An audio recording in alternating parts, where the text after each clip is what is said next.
Welcome to Boswell Stadium in East Jordan for an important conference matchup tonight between your 4-3 East Jordan Red Devils and the 5-2 Frankfort Panthers. I'm Tom Clemenson along with Jared Stamen, and we've got Zach Kennedy, the man behind the curtain tonight. We're going to bring you a great night of football. This pregame show brought to you by Professional Seamless Gutters and Charlevoix State Bank. So appreciative of them as our sponsors. So let's get right to it. East Jordan back at home after a 30-14 win over Harbor Springs and a chance to hold on to third place in the regular season conference standings if they can win it out tonight. That would give them a 3-2 conference record as well. Tonight's opponent also fighting for position in the standings and comes in tonight with a 2-2 conference record. Panthers' only loss came at the hands of Glen Lake and Mansalona, but they were lopsided losses. The Red Devils also fell to those teams, but they took the Lakers down to the wire, losing by only 2 points. East Jordan averaging almost 28 points a game and only giving up 17. Frankfort averaging 21 while giving up 19 points per game. The Panthers coming in tonight winners of 3 in a row, the latest a 22-8 home win over Muskegon Catholic Central. They did all their damage on the ground with strong performance from Rylan Lewis, who amassed 160 yards on 13 carries, 1 for a touchdown, and also added 36 yards on 5 catches in the passing game. Junior quarterback Jaden Carver was 7 for 11 through the air and added 4 rushes for 42 yards and a touchdown on the ground. The Panthers' other workhorse in the backfield, Owen Mills, 9 carries for 73 yards and a touchdown. But the most impressive stat for the night was the stingy defense, only giving up 8 points, where Owen Mills led the Panthers with 16 tackles. Rylan Lewis also logged 2 sacks in that win. East Jordan ranked 25th in Division 8 with 110 playoff points compared to 145 points for 16th ranked Frankfort. This is a must-win game for East Jordan to have an edge in the playoff seeding. Jared is going to take a look at how they might do that and other keys to the game when Professional Seamless Gutters and Charlevoix State Bank pregame show continues on Next Level Broadcasting.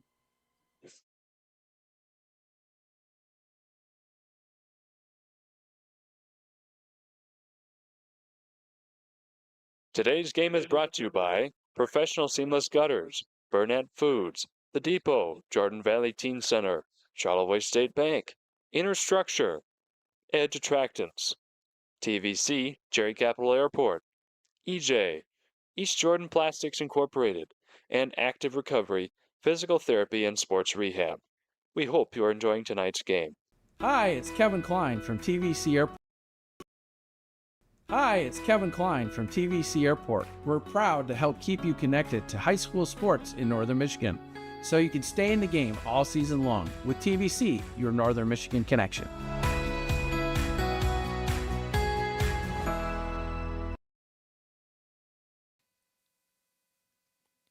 EJ is proud to support East Jordan Athletics here on Next Level Broadcasting, making it easy to stay in touch with your hometown team wherever you are. Compete with heart and play with integrity. EJ is the leader in the design, manufacture, and distribution of access solutions for water, sewer, drainage, telecommunication, and utility networks worldwide.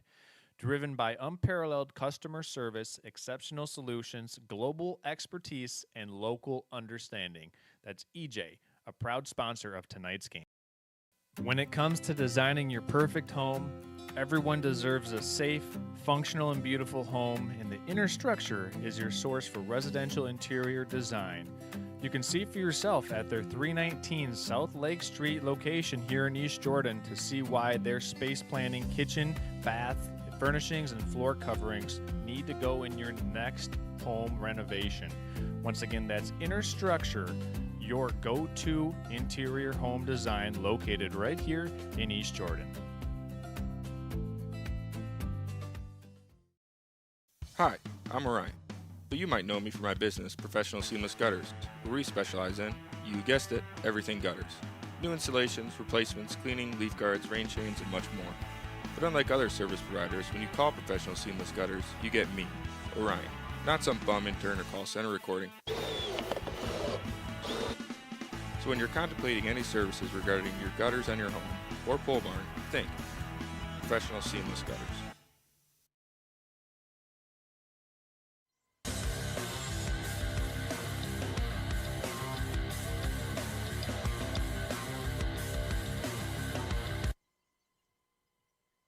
All right, welcome back to the Professional Seamless Gutters and Charlevoix State Bank pregame show. You know, your home gutter's always there when you need them to be, and so is our good friend Orion Feningo. And that's why he started Professional Seamless Gutters. Professional Seamless Gutters offering fast and experienced service and real-time quotes. And they even answer the phone when you call them. So give them a call to take care of your gutters. It's fall and it's time to get it done. Professional Seamless Gutters at 989-619-3407 and tell them Next Level Broadcasting sent you. Going to kick it over to Jared. Jared, got a great matchup tonight. Frankfort, East Jordan, pretty evenly matched. What are the keys to the game to get the win? Because it's a toss-up. Well, you know what, Tom? You kind of mentioned it. It is a playoff atmosphere here at Boswell Stadium. Beautiful day. We were going around the 60s degrees. The rain did not end up hitting us. Boswell Field's looking beautiful as ever with the fall colors. But the keys to the game for East Jordan, it all starts at the line of scrimmage, especially with their center. He's been getting better as the season's gone on, but some high and low snaps have, blown up some plays, making Will Webb have to use his legs to make up. Yeah, to make up for sorry, a little bit of a brain fart there, but make him look like a bit of a Lamar Jackson instead of the passing Lamar Jackson. He's got to use the running, more the rookie season Lamar Jackson. But it all starts at this line of scrimmage. The games that East Jordan has lost, it's just because they cannot stop the run. And as you were mentioning earlier, Tom, what do the Panthers like to do? They like to run the ball. 160 running yards for Rylan Lewis last week. That's right. It's going to be a hard one to stop there. And their defensive front, Griffin Boyer, Thomas Mayhew, and Dion want to make an impact early and often. If they can get going early, get some potential turnovers or fumbles into this game, it's going to really help East Jordan potentially start snowballing this game. And for the Panthers, they just got to keep doing what they're doing. East Jordan, not a team that is known to be stopping the run so far this year. And you're a team that says, hey, we can do it. They both had the same loss to Mansalona. And what happened against Mansalona, if you watch this East Jordan game, was they just ran it all over this Red Devils defense. And Adam Grabowskis knows that this is a bit of a weakness. And I've heard they've been really focusing on it in this week's practice, really honing in on run gaps assignments, getting the linebackers in the big spots. And, for some of our box score watchers for East Jordan, another key is Max Beal. Been a little bit banged up this season, but when he is healthy, he is a threat in all sorts of ways. A bit of the Christian McCaffrey, that kind of receiving power back. He can really do it all. And then you've got Will and Webb in the backfield alongside him who can just really do it all. Throw it. Last year was a quarterback. It was a kind of a gadget wide receiver his sophomore year. Junior year, first year fully in the quarterback position, and he has looked phenomenal. I would be shocked if you told me at the start of the season this was his kid's first time playing. I'll tell you, I saw him play some baseball last spring and into the summer, and tremendous athlete all the way around. And that's one of the things that I noticed too, not just with Beal, but also William Webb. Really, really solid athlete. You've got some good athletes out there. Oh yeah. But again, we'll see if the practice helped him out, because Frankfort's going to run the ball. They sure do. It's going to be, can the Devils stop it? Thomas Mayhew, Dion, Boyer got to lead this group. And, Max Beal, that linebacker spot, can he fill up those gaps, blow them up in the backfield? And one of the big things as well the last couple of weeks is missing tackles. You got to make sure that you wrap up and get them down. Last thing you want to see is a guy that gets touched at 3 yards behind the field. Next thing you know, he's 5 yards up the field for a positive play. Sounds good. Well, Jared's going to get us up to speed on all the other conference play going on tonight, and we'll also get you up to speed with the other action on Next Level Broadcasting over the weekend. Big game tonight as well. Charlevoix, Boyne City. That's another one that's too close to call. Yeah, Tom. The undefeated Charlevoix Raiders are looking to, even though they're undefeated, Boyne City Ramblers. Oh, man. They've, as Eric Hoffman, one of our fellow Next Level broadcasters, says, you're only as good as your schedule. And Charlevoix respectfully has not really lined up any real tests as of now, where Boyne City went into Traverse City and played the Gladiators and only lost by, I think it was 2 points or 1 point. Well, and they went into Alpena as well, a Division III team. And, you can say what you want about the quality of that team. It's still a Division III team. They got the win. And that was week 1 too, Tom. And that's some really good playoff points. So yeah, a little gamesmanship there, but it's going to be a good matchup tonight. We'll get you all the action lined up on Next Level Broadcasting. We got a pair of games tomorrow as well. That's all coming up when we return with the Professional Seamless Gutters and Charlevoix State Bank pregame show when it continues on Next Level Broadcasting.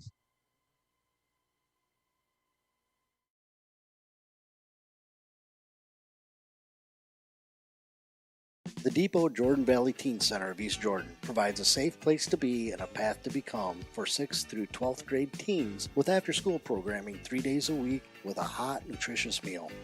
On Thursdays after school, the Depot provides life skill classes like cooking, art, and career readiness. And new this year is Becoming You, a program for homeschool students that provides a structured environment, tutoring, and a healthy lunch. For more info on all of our programs, please visit ejdepot.org. Hi, I'm Orion, but you might know me for my business, Professional Seamless Gutters, where we specialize in, you guessed it, everything gutters. New installations, replacements, cleaning, leaf guards, rain chains, and much more. But unlike other service providers, when you call Professional Seamless Gutters, you get me, Orion, not some bum intern or call center recording. So when you're contemplating any services regarding your gutters on your home or pole barn, think Professional Seamless Gutters. Now's the time to fly from your Northern Michigan hometown Cherry Capital Airport, TVC. TVC Airport will get you to your dream destination anywhere in the world. Visit tvcairport.com now. When it comes to designing your perfect home, everyone deserves a safe, functional, and beautiful home, and the inner structure is your source for residential interior design. You can see for yourself at their 319 South Lake Street location here in East Jordan to see why their space planning, kitchen, bath, furnishings, and floor coverings need to go in your next home renovation. Once again, that's Inner Structure, your go-to interior home design located right here in East Jordan.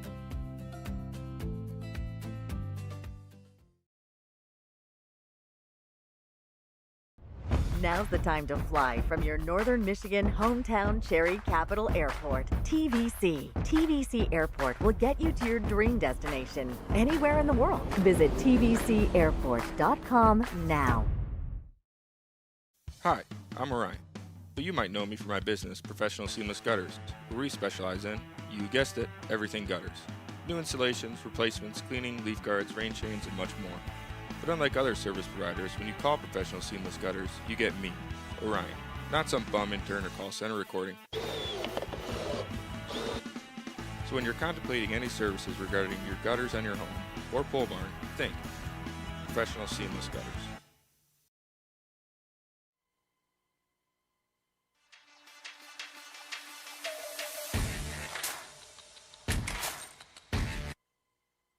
All right, I am ready for some football, and so is the rest of Northern Michigan. We've got some games out there for you, some games of interest, if you will. We kind of touched on one already tonight on Next Level Broadcasting. You can catch Charlevoix hosting Boyne City again.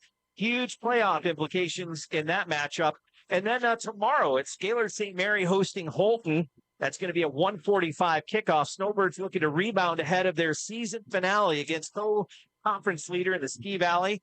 That's Inland Lakes, and Inland Lakes has been demolishing teams, although I would argue that St. Mary has definitely had a little tougher non-conference schedule, particularly with Breckenridge last weekend.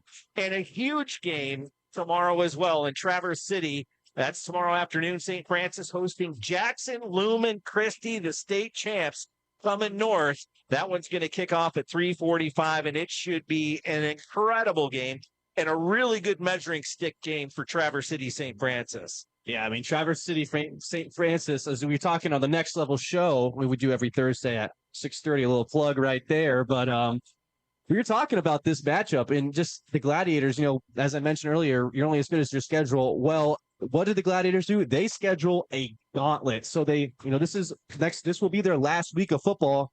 They schedule a week 9 bye because of that. They played Boyne City. Last week, they went down to Pontiac to play Notre Dame Prep in what was an ultimate shootout. I think it was 63-40 something. Crazy game right there. But now they're going to be facing the best team that they faced all year in Jackson Lumen Christi. And they just really got to see if their defense can shore up from last week. But this is going to be a big game. And I know that after this game, no matter what happens Tyler Endress and crew are going to be happy to take a sigh of relief knowing that they got that week of break. Well, and that's it too. They kind of wrap up the season more or less running the gauntlet. I mean, with the Notre Dame Prep School last week and Lumen Christi this week, two of the best teams in the state. Great teams.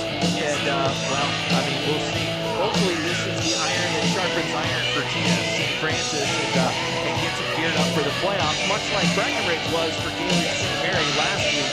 Hopefully, this week should be a tune-up with Bolton coming to town for them, and then the big matchup within the league. So yeah, we'll be crossing our fingers for a lot of our Northern Michigan teams. Of course, a couple other games of note. So we've got, Elk Rapids and NZ Central also going to be going on there on Next Level. And that one, Elk Rapids coming here at East Jordan next week. So yeah, they sure are, Tom. So yeah, we'll have those games for you available live and on demand on nextlevelbroadcasting.net. Yeah, one more game I just want to, mention, just part of the Northern Michigan Football Conference is Mansalona. It will be the Week 9 game, but Mansalona will be playing away at Glen Lake, the Lakers.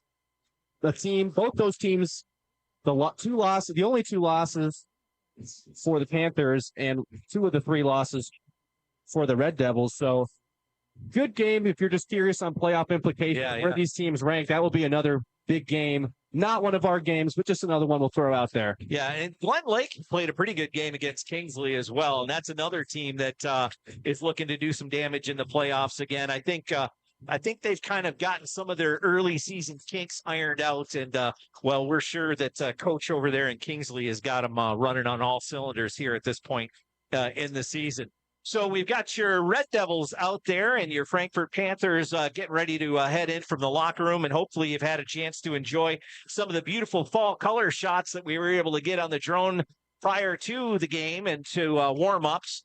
We'll have some more of that for you in just a little while. And we're also going to get you up to speed. We'll start getting ready to kick things off. But one observation I wanted to make before we send it back to the break is 7 uniform officials out there on the field today. So, the stakes are high. We've got some great officiating. I just wish they'd been in Kansas City last Sunday night. That would have been helpful to have an unbiased, objective crew. Oh, yeah. Generally see from our Michigan High School Athletic Association official teams. So with that said, no saltiness here. We'll go ahead and step aside and get you the kickoff. That's coming up next on Next Level Broadcasting.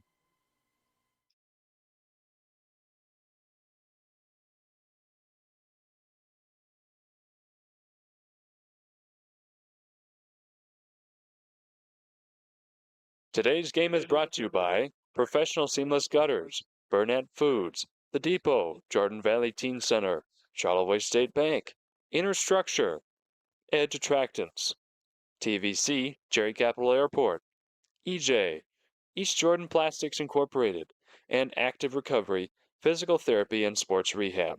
We hope you are enjoying tonight's game.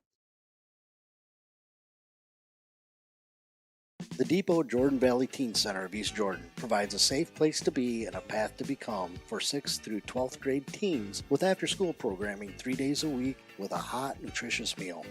On Thursdays after school, the Depot provides life skill classes like cooking, art, and career readiness.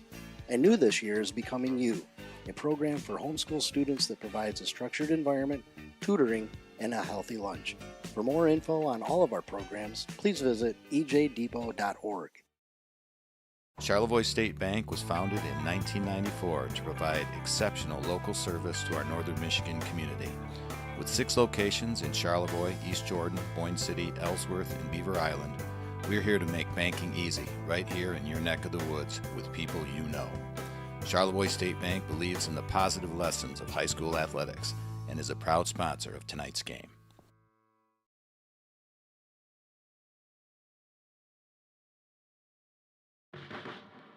The Depot Jordan Valley Teen Center of East Jordan provides a safe place to be and a path to become for 6th to 12th grade teens.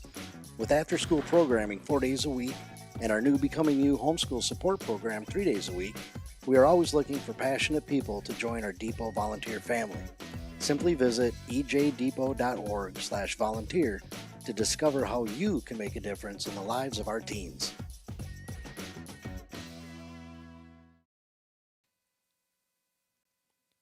EJ is proud to support East Jordan Athletics here on Next Level Broadcasting, making it easy to stay in touch with your hometown team wherever you are. Compete with heart and play with integrity.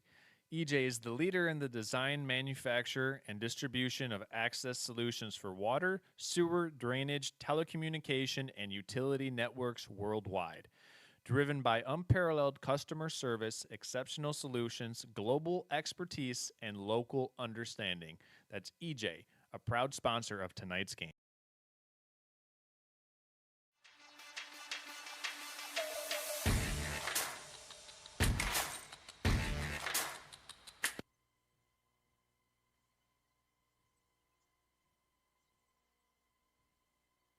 Welcome to Boswell Stadium, East Jordan. We're getting things ready to kick off, and should be an exciting night of football. I know Jared's been just vibrating all over the place on a sick pregame. Zach has been trying to keep us all under control here, and we're just excited because beautiful fall weather means we are getting close to playoff time, and both these teams are locked in and ready to go. And it looks like it's going to be Frankfort going to do the kicking duties here as we get ready to have East Jordan's offense out there on the field first. Bringing you that kick here in just a moment. And yeah, super excited. This is my first time at a football game here that I wasn't playing in back in 1986 or 87. So, yeah, back in the day. So beautiful, though, what they've done here. This is just a beautiful field in a gorgeous setting with the colors and the pine trees. Absolutely wonderful here as Frankfort gets ready to kick this one off. And we've got East Jordan ready to receive it. So there it is. It's a boot that's going to go back inside the 10, picked up and fielded at the 10. Going to bring it out to the 20. Tries to make a move on one man, a little extra effort to get it down to the 23-yard line. Yeah, and that's Max Beal on the return there, and he's very dangerous. You don't want to get him with a head of steam because next thing you know, he's in the house sitting a little celebration. And this is one of those players, too, that we'll probably be mentioning a lot. He's very active in the run game, and, he's a guy, too, that good hands. He can haul in a pass if they want to hit him out there in the flats. So we'll see. On the other side of the ledger, though, good defense from Frankfort. They just will amass some tackles tonight, and you can expect to see some of that coming from Jaden Carver. Owen Mills will be very active as well. So the ball spotted at, looks like the 22-yard line here, waiting for the official to give the signal, and we'll get this thing underway. Yeah. Typical shotgun formation here. You've got two back set. Tight end is just off the line a little bit. It's a low snap. Going to be a carry Beal right up the middle, and he's going to lose a yard on that one. Yeah, Tom, he just ran into a wall of defenders there. Those Panthers were pretty much ready for that first down run, and saw some things on tape there, and I don't think there was a single guy who thought that was a pass. Linebackers jumping right away. They were ready for that. So that's going to bring up second and about 11. And one thing, Tom, I'll note just about this East Jordan team is their third and 15-plus conversions. I think it's over 50% on the year. They are magic in those third and longs. He's got a man in motion now, and it's going to be a jet sweep as he tries to get around that left side. Flag is down. Not able to get back to the original line of scrimmage. Lost another yard or two. We'll see what the flag is. That's usually a hold. Carver carrying on that one, trying to make something happen, and or rather on the tackle, making something happen for the defense. Doesn't look like either team knows who it's on. I've seen East Jordan teams clapping it up, and same with the Panthers, I think. So it is going to be a holding on East Jordan, and they'll go ahead and decline that and keep the down. So that's going to bring up third and long for the Red Devils here. Couple of runs. Not able to get much out of that. I do like them trying to get Brady Wilson involved just early and often. He's one of their best wide receivers out there, and he's really great after the run as well. So jet sweep, not a bad play call. Panthers were ready for it. Four receivers, drops back on an obvious passing down. He's going to go ahead. Looked like he was going to run, but it's going to be nearly intercepted. He was looking down that left sideline trying to find a seam route. The receiver came back to try and get to it, but well positioned there for the defense, and that's going to bring up fourth and an obvious punting situation. Yeah, Carson Gillison just right there, right through his mitts. And, that's kind of this age-old saying. That's the reason you're playing corner, not wide receiver. You don't have those elite hands to snatch the ball in right there. I don't know if I could. I'd be so excited. I don't know if I could bring it in either. Yeah, and it's a bad miss by Webb. Even rolling to the weak side. Normally, he's pretty money on those. Glad that was not intercepted, though. So it looks like Frankfort's got the Gunners well covered. Punt is away. It's a little bit of a line drive punt fielded about the 45-yard line. He's going to bring it up. Trying to find an angle. Decides to go straight up the middle to about the 46-yard line. That's where Frankfort's going to start, 1st and 10. Yeah, Max Beal just came in there, and second he led contact, there was not going to be another inch gained by Owen Mills. So Mills is one of those guys. You'll see him in the backfield. You'll see him on the defensive side. He's a solid player for Frankfort, and one of those guys that chalked up quite a few yards last week and some tackles as well. So we'll be calling his name a little bit. Also, Jaden Carver, your quarterback in the shotgun. We'll also feature Rylan Lewis as a tailback. It's going to be a pitch to the right side. That's to Lewis. He's got some room, and he gets it down about 5 yards before he's knocked out of bounds. Maybe 6. We'll see where the spot is. Looks like they'll give him 6. Yeah, one of the things, it's not always, the run game. There's multiple ways to do the run game. And what hurts East Jordan the most is the outside zone runs. And that's what you saw right there. Looks like they're going to mark him 4 yards shy of first. And I thought that was more of an 8-yard gain. But we're on the far side of the field. That line judge got a much better view than we do. So that's going to bring up 2nd and 4. 3 wide receivers, 2 on the left, 1 split wide right. And we've got a flag immediately. It'll be a false start.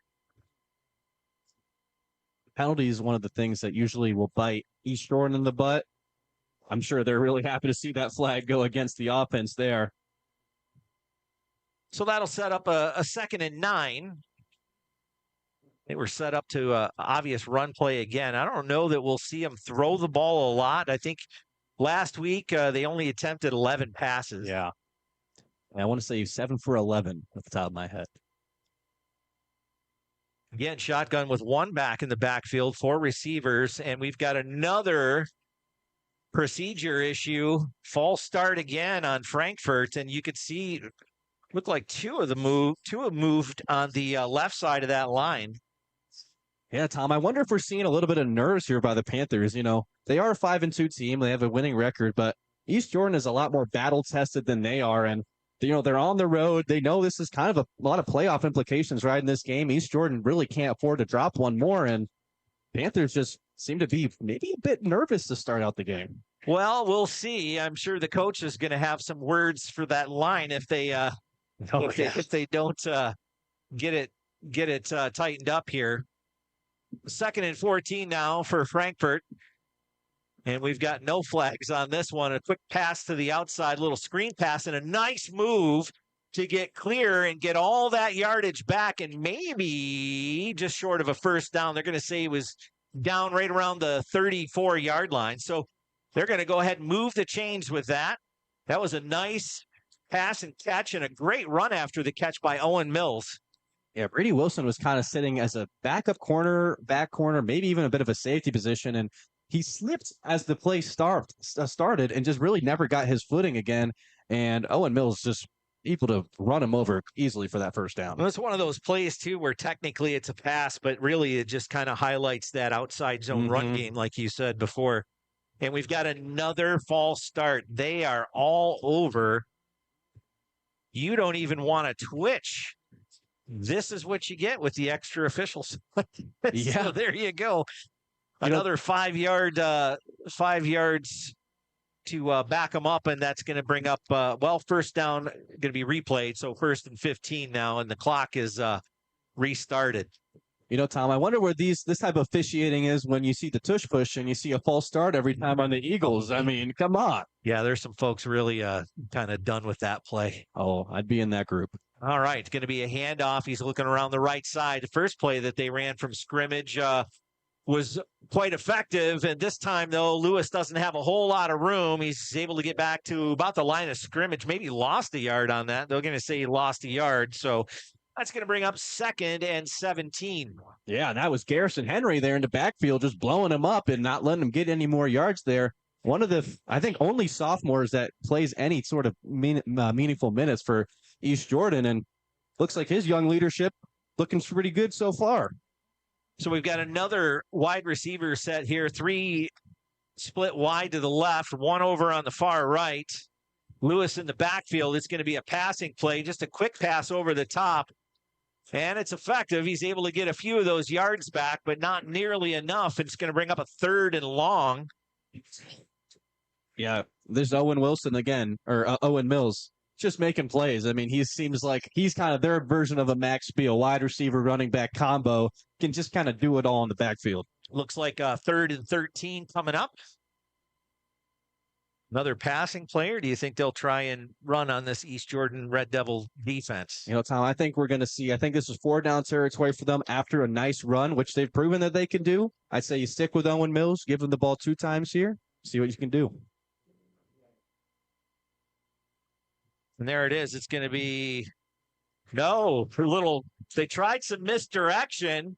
It was a quarterback keeper, and Carver, they read that perfectly. East Jordan's defense ready for some misdirection. And, this is going to bring up 4th and probably a punting situation here with 16 yards to hit that line to gain. Yeah, I think Adam Grabowski's had the same feeling I did, that they were going to try and run that ball twice there. And his Devils team guys were ready for that, and they just blew that up. That was a 4-yard loss there on 3rd down? Yeah, for sure. For sure. All right, so punting situation here. They kick that one off. Nice tall punt there. Nobody back for it, so Frankfort just going to let that one bounce, and it takes a Frankfort bounce inside the 10. They'll down it there and start at the 8. We'll step aside. No score here in the first quarter. We'll be back with Next Level Broadcasting coverage. Frankfort, East Jordan, next.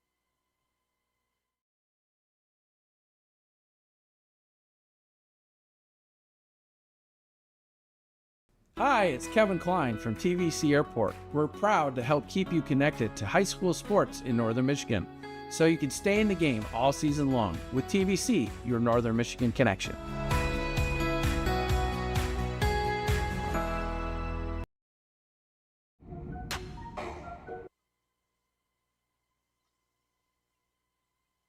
Well, welcome back. East Jordan 1st and 10 with a lot of ground to cover here. First play underway. It's Beal on the carry, and he's going to get a few on that one. Some tough sledding there as he worked his way around that right tackle and able to get a few yards there across the 10. And Max Beal is one of those runners where it doesn't really matter how many runs he has for how many yards, because it's a matter of time before he's going to break one free. So just kind of getting the defense tired, is lulling them to sleep a little bit, is pretty much on schedule for the Red Devils. So that's going to bring up a 2nd and 6. Kind of a wing T sort of formation. We got a flag movement on both sides of the line. And East Jordan saying it wasn't me. Yeah, I think that was the Panthers that jumped a little early. I believe and that's the signal. Going to be encroachment by the defense. Yeah, there was a few Panthers on there. I think they all got the snap count wrong. I think it might have been 3 of them that jumped early. Well, those hard counts can get you if you're not watching the ball. That's going to bring up a 2nd and 1 now. Coming up on the 6-minute mark here in just a moment. First quarter, no score. In the shotgun, it's going to be a run again up the middle, and he's got enough and then some, because he crosses over the 20 down to about the 22-yard line. Yeah, good job there by Max Beal. I just wanted to guarantee the first down there. Nothing too fancy. I like the call. Keep the chains turning and get this defense, worn out from the run. That's really how you show a lot of success if you're the Red Devils. That was some good blocking up front, too. Got himself in there. Nice position in there by the guard and just kind of followed him in and able to fall forward and get some good yardage there. So moving the chains. We're at the 22-yard line now. 1st and 10. Beal's going to stay in the game. A bit of an I formation offset. Three receivers out for East Jordan. Beal's going to carry it again, this time going off the left tackle. He's going to get a couple of yards on that one, out to about looks like the 25-yard line. So good for about a 2-yard gain. Yeah, one of the things that is a little bit, I would say a little bit frustrating if you're a Red Devils fan, is that a lot of times with Max Beal, they just like try to run him right up the gut, right? You know, they have two great guards in Boyer and Mayhew. But I'd like to see him kind of bounce it out a little bit. Hunter Whiteford had a really good block on a corner earlier, one of the wide receivers. So yeah, let's keep an eye out for those outside runs. So we've got 4 wide, balanced. 1 back, he's going to drop back, look for the pass, but no, he's going to tuck it and run. He's got a little bit of an angle as he gets up to the 30, down to the 31-yard line. Really nice run by Will Webb on that one. Yeah, just short of the first down marker. Very frustrating for the defense because you think you have him in the backfield, and next thing you know, you pretty much just got a first down for the Red Devils. You really got to run a spy for that guy because he is one of the guys who can single-handedly beat your defense. So that will be a first down. Looked awful close, so they're going to give that to them, and here we are, 1st and 10 as the Red Devils continue their march. And this is kind of what we expected to see, kind of just like one of those boxing matches that features a lot of body blows early on. And we'll see who's going to start to crack first. We're still in the first quarter, still looking for a score. And this is a little bit of misdirection. Beal's going to take that up the middle. They try that misdirection with the jet sweep, and Beal's there for the counter and able to get a few yards on that one, too. Been effective. Gosh, Max Beal, if you just watch him every time, he's seeking contact. He's not one of those running backs that's trying to juke and spin. He can do all those things, don't get me wrong. But when he's at his best, he is just running guys over, and you saw it right there. He got an extra 2 yards off of a Panther defender. And that's a sign of a really good running back, is a guy who is looking for contact. Loves to hit. Yeah, one of my favorite running backs, Cam Scatterbo. I'm sure a lot of people have fallen in love with the kid over the years, but gosh, is he just one of those guys who, kind of like you said, seeks the contact, and it's great for it. 2nd and 6, Beal again. No, he's going to go ahead and keep it. That was a little bit of a broken play, and it was a lateral pass, behind him pass, so he picks it up and he's running it. And this is just a broken play that is going to result in an East Jordan touchdown. Jared, I've never seen anything quite like it. Wow, Tom, I was struggling not to start screaming during that play. You can hear, I'm sure you guys can hear the crowd noise. I didn't know at first if that was incomplete or a bit behind, but heads up play by Brady Wilson there, hurdling a defender on the 10-yard line to get into the end zone for 6. It went right for East Jordan, but it could have gone oh so wrong because it was a pass behind him, so technically treated like a fumble.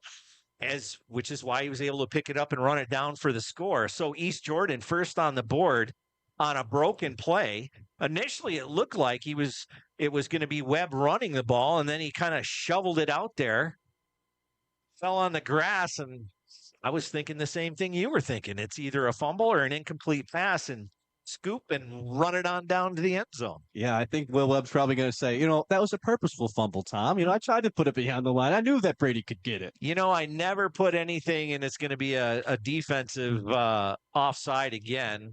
So this will get them a little closer, as they were going for the 2-point conversion anyway.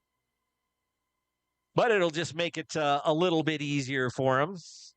And East Jordan is pretty, I don't know what their percentage is off the top of my head, but they're well over 50% on 2-point conversions. Definitely one of the strengths of this team. Short yard situations, Max Beal and Webb, really hard to defend, and that's why you got a pretty high 2-point conversion rate.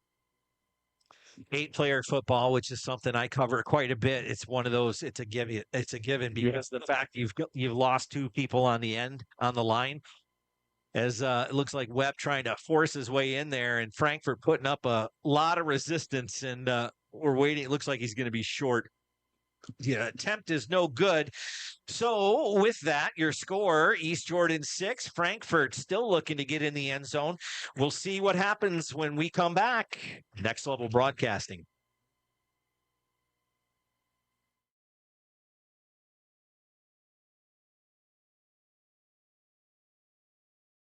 Hi, I'm Orion, but you might know me from my business, Professional Seamless Gutters, where we specialize in, you guessed it, everything gutters. New installations, replacements, cleaning, leaf guards, rain chains, and much more. But unlike other service providers, when you call Professional Seamless Gutters, you get me, Orion, not some bum intern or call center recording. So when you're contemplating any services regarding your gutters on your home or pole barn, think Professional Seamless Gutters.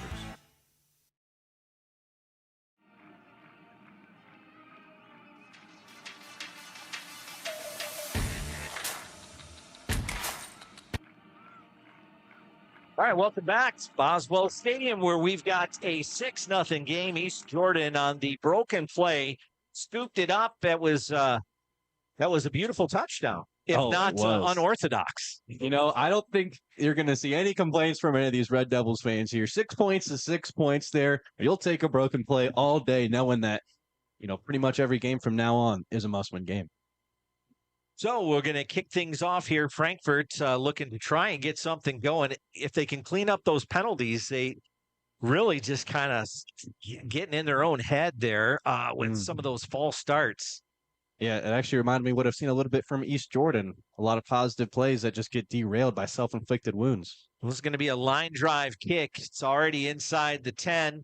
Going to pick it up and try and take it somewhere. We'll see. Around that right side, he's able to make a man miss. Now he's got some room down the sideline and out of bounds at the 30, and that one started inside the 10. It wasn't looking great for Frankfort, but able to make something out of kind of an ugly start there on that kick return. Yeah, Owen Mills just proven why he's the playmaker, and like you said, we're going to be calling his name on literally every single phase of the ball, defense, offense, and even special teams. I mean, you're going to be sick and tired of hearing the name Owen Mills if you're an East Jordan fan. Absolutely. All right, so here we go. 1st and 10. This one from the 32-yard line. Set up by a really nice return from Mills. 4 wide receivers, shotgun formation. We've got one back in the backfield with quarterback Jaden Carver. It's going to be a pitch out to the left side. Looking for a little bit of room, and East Jordan does a really nice job covering that. Mills not able to really get much. No, Max Beal just came in there along with Griffin Boyer, and they just kind of blew that up from the start. It was a bit of a slow crack toss, if you ask me. It seemed like the quarterback hesitated just a little bit and gave the Devils guys enough time to blow it up. Only 3-yard gain compared to what we saw the first drive. We'll take that. 2nd and 7 now. You can hear the Red Devils fans. They're fired up for their defense. And it looks like a quarterback keeper, and he's going to get hit short of that line of scrimmage. He was looking for a seam, and he just didn't have it. Really good job by the secondary to come up and kind of block those holes. The linebackers in the right spot. And that's a good defense from East Jordan, bringing up 3rd and 5. Yeah, and another great play by Garrison Henry, the first Red Devil there on contact. Already made 2 pretty big plays so far. Great to see, you know, from your youth if you're an East Jordan fan. So keep an eye on Rylan Lewis. He's number 10 over there on the left side of your screen, kind of set up in that slot position. He's one of the guys they're going to want to get involved. There's going to be a handoff to Mills up the middle, and he's not going anywhere. And that's going to bring up a 4th and long. And Frankfort off schedule. Surprised they just seem reluctant to kind of throw the ball. They've been effective. A couple of passes they've thrown, but this is going to bring up 4th and 6. They actually lost a yard on that one. Yeah, Wyatt Dion shot off of that right edge. And I don't know if you saw, his legs went up. He dove in that backfield to get, who was that? Was that Owen Mills with the backfield? Yes. Yeah, he just attacked him. So it's going to be Webb deep for the punt, and this one is going to be partially blocked, and it's going to be fielded by one of the up men. That was number 51 for the Devils. That's Boyer. Yeah, and Tom, fun fact, Griffin Boyer actually has a pick 6 on the season. Well, he was definitely in the end zone, although Frankfort had it pretty well covered there. And beautiful field position by the Red Devils there on a partially blocked punt, and great fielding. And it's dangerous whenever you're in that situation, but a good heads up, solid catch. And he didn't try to do too much with it. Thank goodness. No, and the Panthers even had some guys back there to block the punter, but there was about 4 or 5 Red Devils that just shot that gap quickly, and they were determined to block that punt. And look at the result. So Devils with some really good field position here, 1st and 10 on the Frankfort 30. Coming down to about 1:14 here left in the first quarter. So far, it's been Red Devil football. And again, it's going to be a handoff. No, it's not. He's going to fake the handoff to Webb. Webb's going to, or rather to Beal. Webb's going to keep that one and run off that left side. You're finding some good room there in between that left guard and tackle. Well, like I said kind of earlier, their left and right guard are the strength of the offensive line, which is why they do run up the middle a lot more than the zone runs. But right there, this is how you're going to win games for East Jordan. You just keep the ball. That they can make explosive plays down the field. It's just, can you grind out possessions and keep the ball away from the other team? 2nd and 5 now as we're under a minute to go in the quarter. And we've got movement again, and it looks like they're going to flag Frankfort. Of course, Frankfort's looking for a false start call that they're not going to get. That's going to be on Miles Luther for the Panthers. Tom, am I mistaken, or is that 4 offside penalty? Or is it 5 now? Oh, that's 4 offside. Okay. We've had probably 4 or 5 false starts though on the Frankfort offense. It's been tough going there for the Panthers. So that's going to set up 1st and 10 now on the 20-yard line, and looks like maybe get a playoff. We'll see. Doesn't seem to be in any kind of hurry right now. Webb, they might get one off here. They might try and draw him off sides again, Tom. And they'll take that one, and it's going to be a quarterback option. He's going to give that one to Beal, and Beal's going to get tackled for a loss.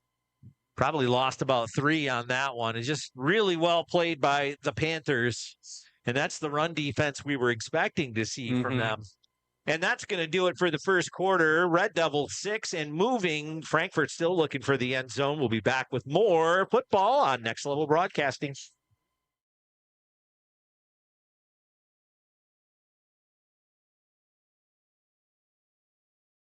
Hi, I'm Orion, but you might know me for my business, Professional Seamless Gutters, where we specialize in, you guessed it, everything gutters.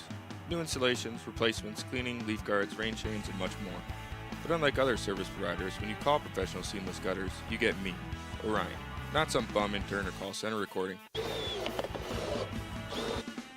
when you're contemplating any services regarding your gutters on your home or pole barn, think Professional Seamless Gutters.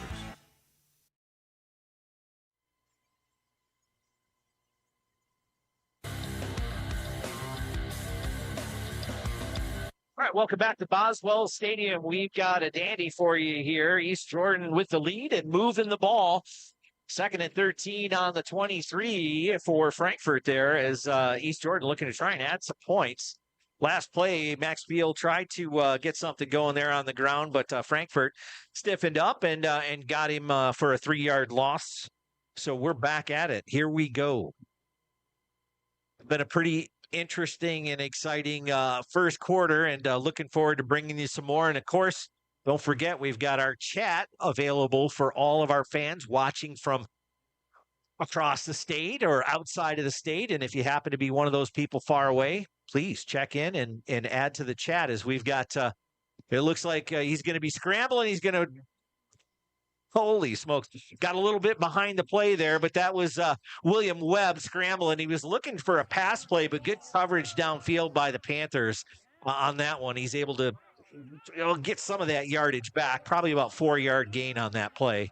Yeah, from my perspective, it looked like it was trying to go to the right and a bit of a screen pass to Max Beal, but they just got on him too quickly. And there you saw the athleticism of Webb making what was a totally broken play into a 4-yard gain there. Initially, that was looking like it could have been a horrible loss. And yeah, like you said, he's able to get some yards back. 3rd and 9 now for the Red Devils. We've got Beal in the backfield. Webb's going to go ahead and pass that out to Beal, but it was well covered. Frankfort ready for that one. Coming up to make the tackle. Looked like Xavier Hernandez stepping in there for the Panthers, and that's going to bring up a 4th and 13. And you're in 4th down territory anyway. I mean, you're probably not going to try for a field goal at this point. Yeah, that's one of those passes, even though it was a really impressive catch by Max Beal, sticking out the one hand and grabbing it in. that's 4-down territory.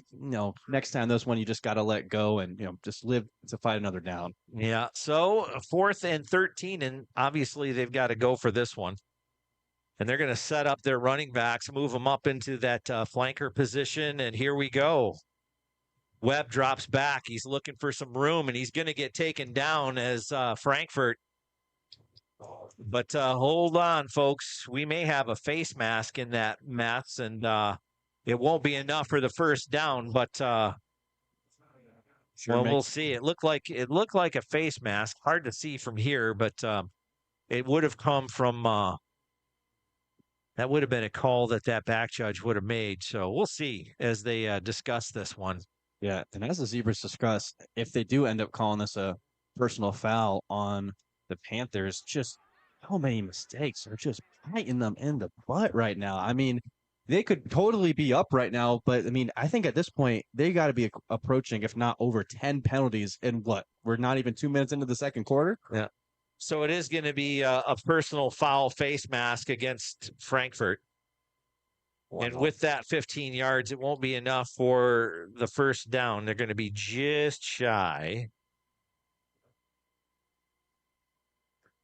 Yeah, just silly mistakes here for the Panthers, just hurting them in a really bad way right now. Just giving so many chances for this East Jordan offense to, bounce back. And on the other hand, on defense, just digging themselves in big holes and letting that pass rush and Mayer, Dion, and Boyer just strike home as much as they can. So East Jordan will replay the down. So now 4th and 2 with that 15-yard penalty added.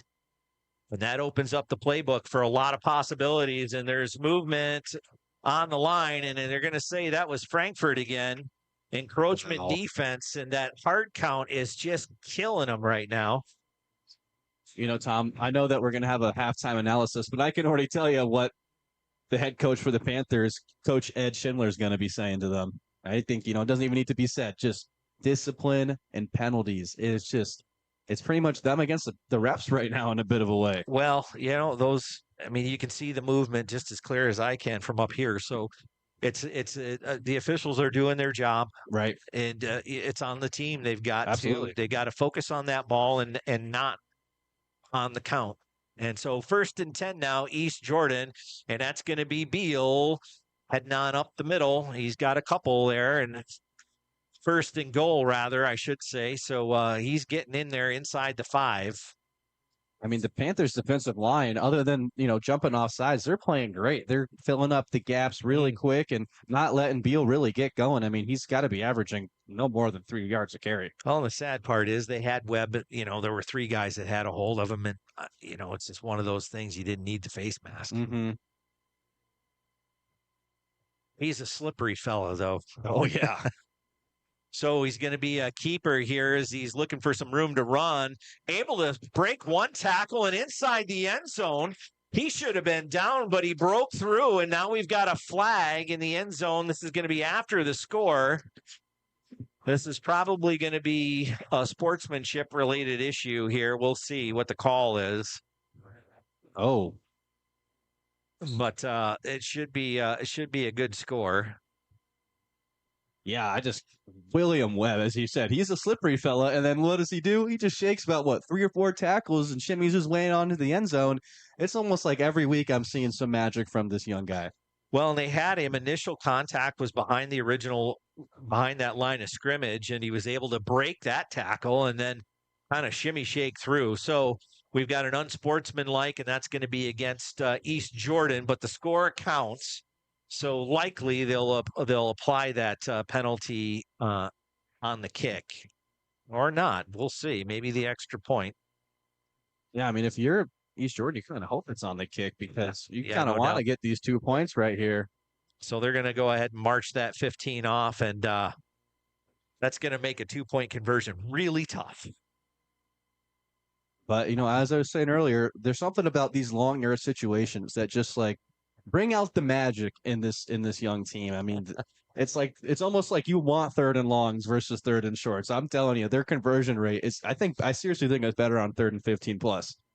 Okay, I'll trust you on that one, Jared. Here we go. Extra point attempt from the 20-yard line.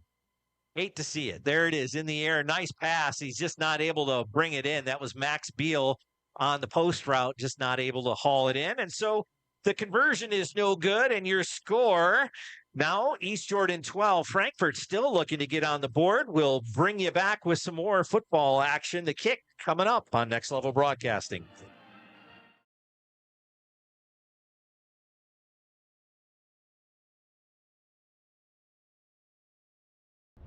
Now's the time to fly from your Northern Michigan hometown Cherry Capital Airport. TVC. TVC Airport will get you to your dream destination anywhere in the world. Visit tvcairport.com now.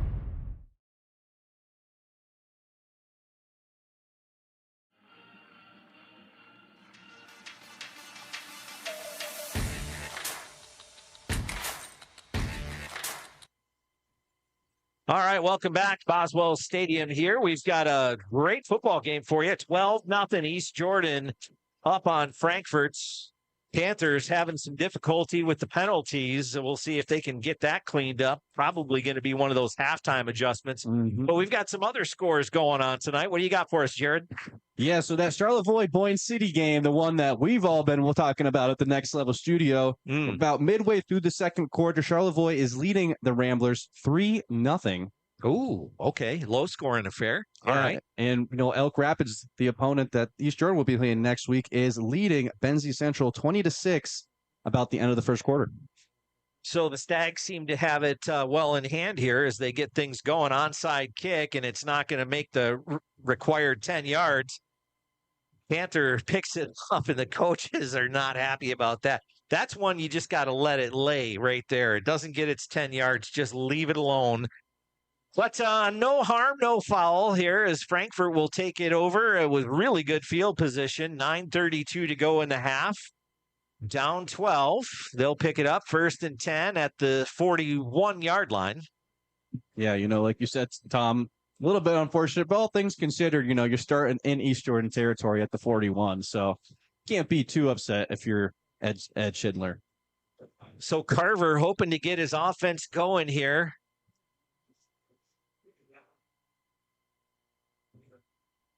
Haven't called Lewis's name too much. It's been a lot of Mills and Carver now. He's going to go for a short pass on the left side.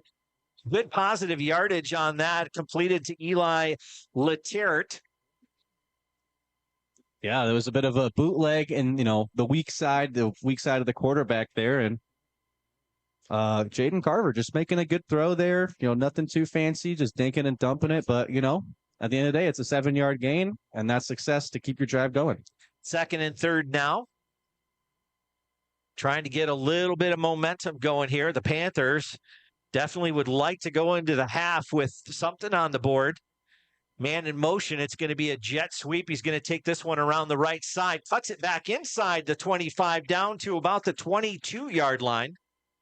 That'll be enough for the first down and then some. They're going to spot him at the 21.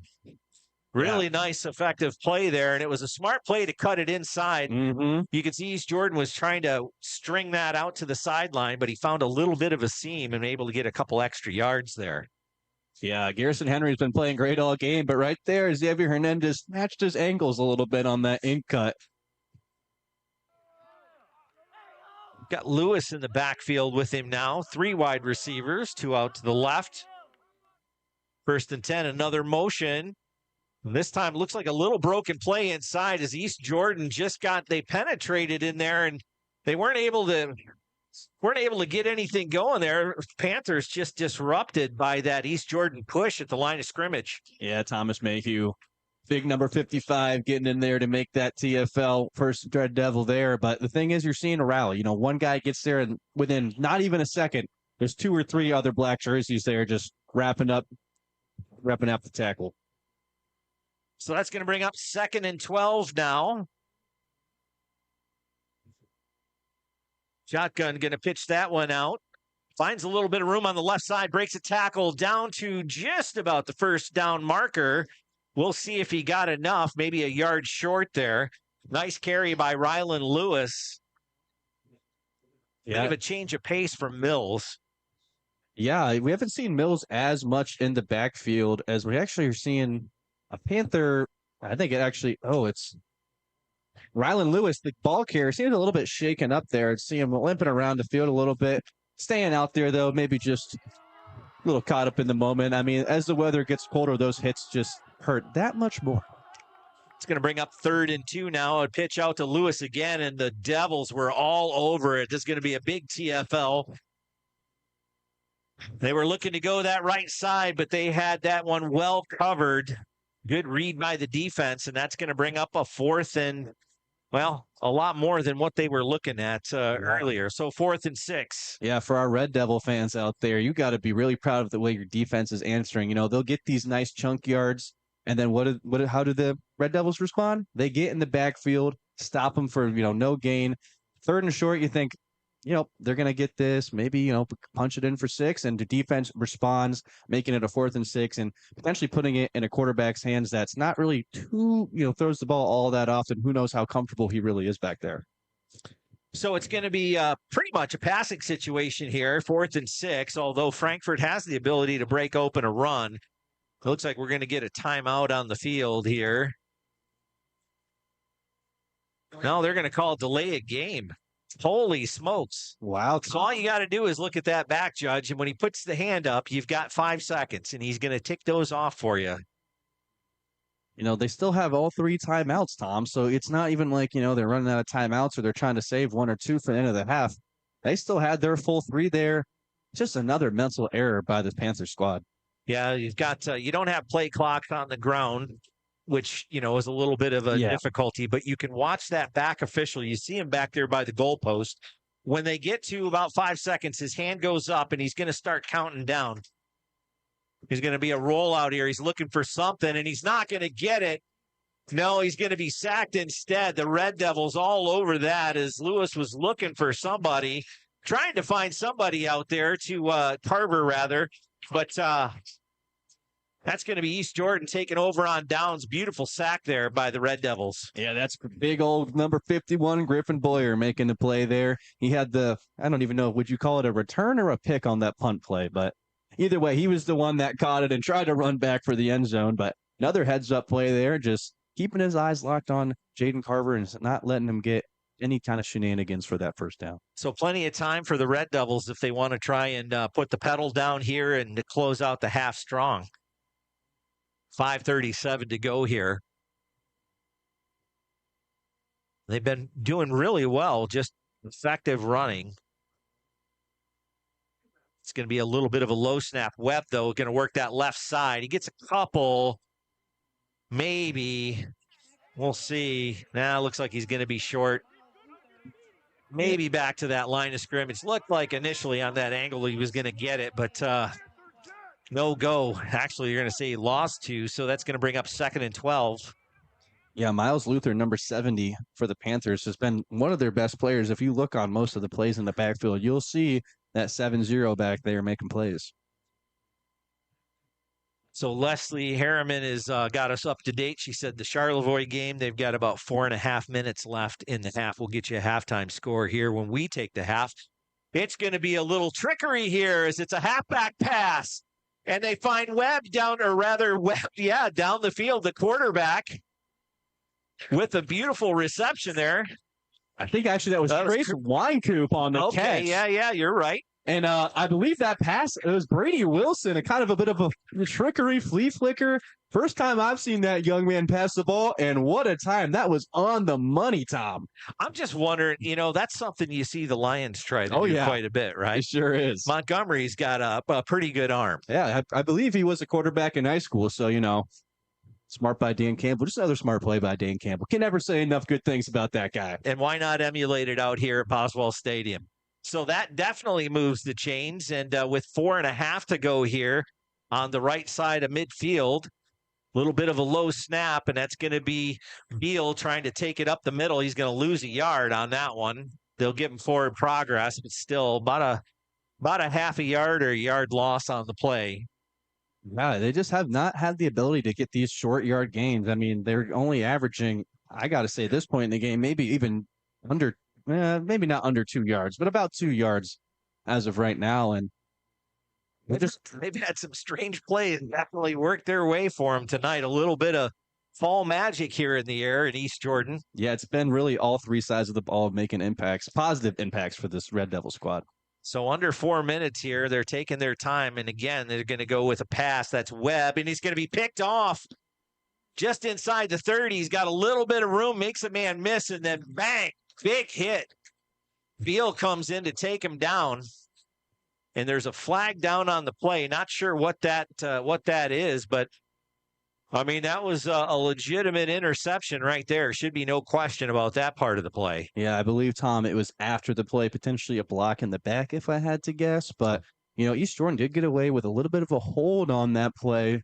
Ends up not really affecting it too much, but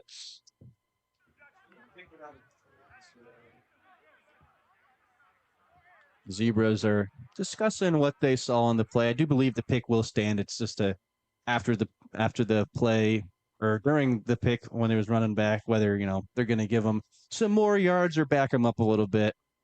Yeah, we'll see. Here comes the call. It's going to be a personal foul. Yeah, so that's going to be your illegal block, and that's going to set him back 15 yards. So Frankfurt's going to set him back a little bit, but they definitely the one positive is they stopped the Red Devils' drive, and the other positive is they've got 3.5 minutes to try and get down the field and potentially put some points on the board. And if you're Frankfurt, you'd really like to get something done before the half. Yeah, I mean, that was a really big turnover for them. Very timely. East Jordan was knocking at the door for a 3-possession lead there, and great job by Xavier Hernandez keeping his eyes on Webb and just reading him, playing exactly where he thinks he's going to go that ball. Just jumps up there, snatches it out the air. Bit of a bummer for them. But then the penalty just backs them up a little bit farther on that block in the back. So here we go. Frankfurt, a little bit of movement, no flag though, and that's going to be a clean pass to Gillison rather, as he takes it down the sideline and smartly out of bounds enough to move the chains and give him some good field position. They'll spot him at the 35-yard line where he stepped out, and that's going to stop the clock and move the chains. Yeah, Tom, I saw a little bit of that movement as well, but no flags this time. I don't know if it was a bit of a bang-bang play, and that was a great job there by Carson Gillison, as you said, getting out of bounds, heads-up play, and he looked like he had a chance of, making a house call there. Yeah, a little bit, but I'll tell you, he was smart to step out and definitely stop the clock. Right. So you got to give him some credit for that for absolutely. Sure. And so here we go, 1st and 10 now from the 35, and it's going to fake the jet sweep. He's looking for some room to run. A little bit of a quarterback keeper, and ate up a little bit of time there on a minimal gain. That's Carver for about 3 yards on that play. And you're okay with this if you're the Red Devils. Let them just, chip away at the clock. They still got to go over 60 yards here. And, time's just ticking away. So we're under 3 minutes here. That's going to be 2nd and 8.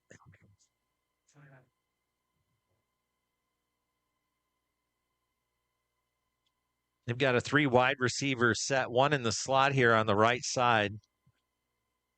Hasn't really gone to those wideouts too much. Been mostly an inside passing game, and they're going to try and run this one. And Mills, he's not going to get anywhere.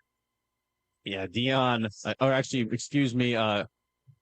Thomas Mayhew, the first Red Devil there. And then, like I said earlier, just one guy gets there, you'll see 2 or 3 jerseys instantaneously there, just pushing him back. And like you said, Tom, I think they run a little bit of that spread look. So, East Jordan can't stack the box. I think they know they want to run. And if you put all those wide receivers out there, you got to put someone on there to guard them, or else you can just toss it up there and you got 6 points right there. For sure. 3rd and 9 now as we approach the 2-minute mark. Frankfurt's got to move that ball if they're going to get anything done here. It's a little play action pass, and he's going to be run out of the pocket. Nice completion, though, downfield. Didn't look like he got out of bounds, but he definitely got across midfield down to about the 39. See where they spot this one. The clock is going to stop while they move the chains. They're going to give it to him at the 39-yard line. So really nice pass. Got him as he was coming across the middle there and working his way to the sideline. Yeah, that was a heck of a pass there by Carver. He was getting chased down by Thomas Mayhew, the guy that just made the play on the last play there. And clock running here to 135. Is going to be a quarterback keeper. You're looking to the right side. They're going for the ball big time. You can see it. And it's going to get him down just short of the 30-yard line. Both teams with 3 timeouts. I'm surprised Frankfort hasn't called a timeout yet as we come up on the 1-minute mark. They're just kind of letting this clock run. It's awfully strange. I think, Tom, they're just trying to really guarantee that this is the last possession of the half, just in case, some funny business happens, like a fumble or something. You can pretty much guarantee that you'll go to half with no more offensive damage. Under a minute here. It's a snap, and they're going to run this one up the middle. He's not going to get much of anything. Back to the line of scrimmage, and that's about it. Mills just not finding a whole lot of room, and we'll get a timeout with 51 and a half seconds. And we'll keep it right here, though, as this one is winding down. Just want to say, quick shout out. It's time to get away for your dream destination. Fall is a beautiful time to book your winter vacation. Like a lot of people, that means flying into or out of northern Michigan. So if you're looking to get out of northern Michigan and maybe find some fun in the sun down in Florida, or maybe hit the links over in Arizona, this is the time to book. That's right. Your gateway to the world is Traverse City, tvcairport.com. They've got services from Allegiant, American, Delta, Sun Country, and United Airlines. Check them out, tvcairport.com. They've got up-to-the-minute flight schedules. Book your next getaway, your winter vacation right there. Traverse City, tvcairport.com. Yeah, Tom, I can already tell you myself, I'm looking forward to a potential January getaway. And TVC, always the place you got to fly out. Absolutely. It's a lot closer for me than Pelston. So here we go. It's going to be a little bit of a pass play, and he's got his man, and looks like they're going to say incomplete as the ball came loose. Initially had it. He wasn't able to keep possession, though, as he went to the ground. So that's going to stop the clock with 45 seconds. Yeah, I'm not sure the Red Devil defender on there, but I want to give him a little shout out there. Just, even though he got it in both hands, I don't know if he fully punched it out or just pushed him to the ground so fast that just the weight of his hands on the ball just popped right out. Well, they're going to get another crack at it here on that incomplete. So 4 wide receivers here. We'll see what they dial up. And that's another low snap. This has just been a little bit of a problem. They'll try that screen pass again, and he's not going to get it. Holy smokes, that's a 2-point takedown if I ever saw one. Yeah, that's Griffin Boyer right there. I think he probably has some wrestling in his background after watching that, Tom. So Gillison just got chucked. Holy smokes, and that's a significant loss there. It's looks like about a 4 or 5 yard tackle for loss. Frankfurt calling another timeout as they've got a couple of them to burn here with 36 seconds to go. We also like to say a special thanks to Charlevoix State Bank. They're there for you during a time of mergers, acquisitions, and name changes. The founders of Charlevoix State Bank, well, they saw a need for a local bank focused on you in the community and strong customer relationships. So that's why you want to bank with them. Those values still what drive them today, and they're proud to support local Charlevoix County schools such as East Jordan, the Charlevoix State Bank. We sure are proud to be in partnership with them as we sponsor these East Jordan Red Devil football games. Oh, yeah. As long as they're helping us, we're happy to help them. Just get the people what they want. Northern Michigan football. At first, watching the action on the field, I thought we had a couple of Panthers that were about to jump into that EJ huddle there, just to say, "Hey, what's up?" That was Cash Rosum and Colton Bates trying to hear a bit of the play calls, I guess. Well, I think that part was over. It looks like they were just trying to come over and say, "Hey, it's just how we are in Northern Michigan. Everybody friendly." 3rd and 16.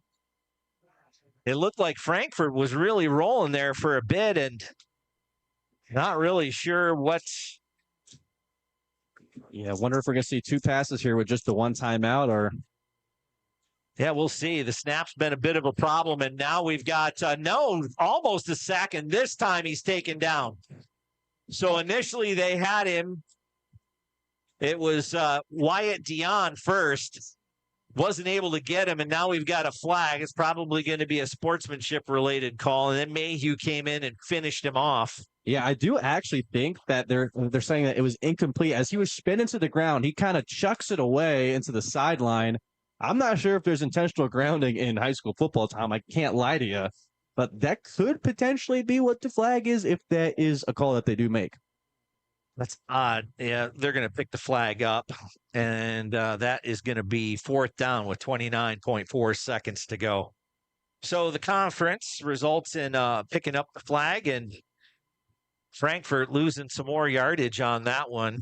Yeah, some of the Frankfurt fans were upset there. It looked like Wyatt Dion might have jumped the snap. It was either perfect timing or a little bit early there, Tom.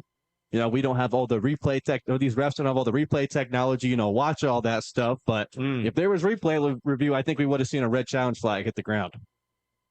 Well, and he was spinning so quick, I don't know. I mean, it was like they had him on spin cycle between Mayhew and Dion.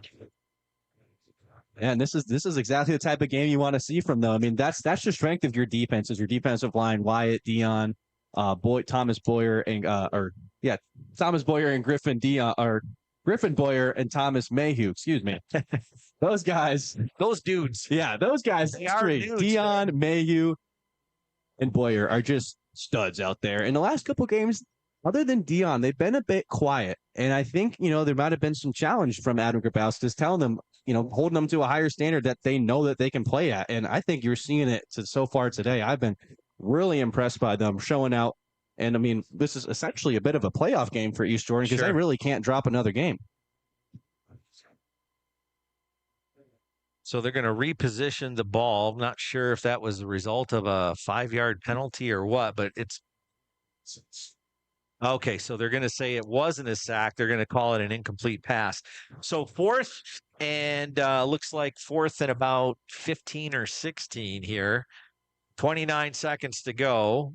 East Jordan coach obviously not happy with the call, and he's letting his sideline official know all about it. So heads up play by Carver, getting it out of bounds, saving him a timeout.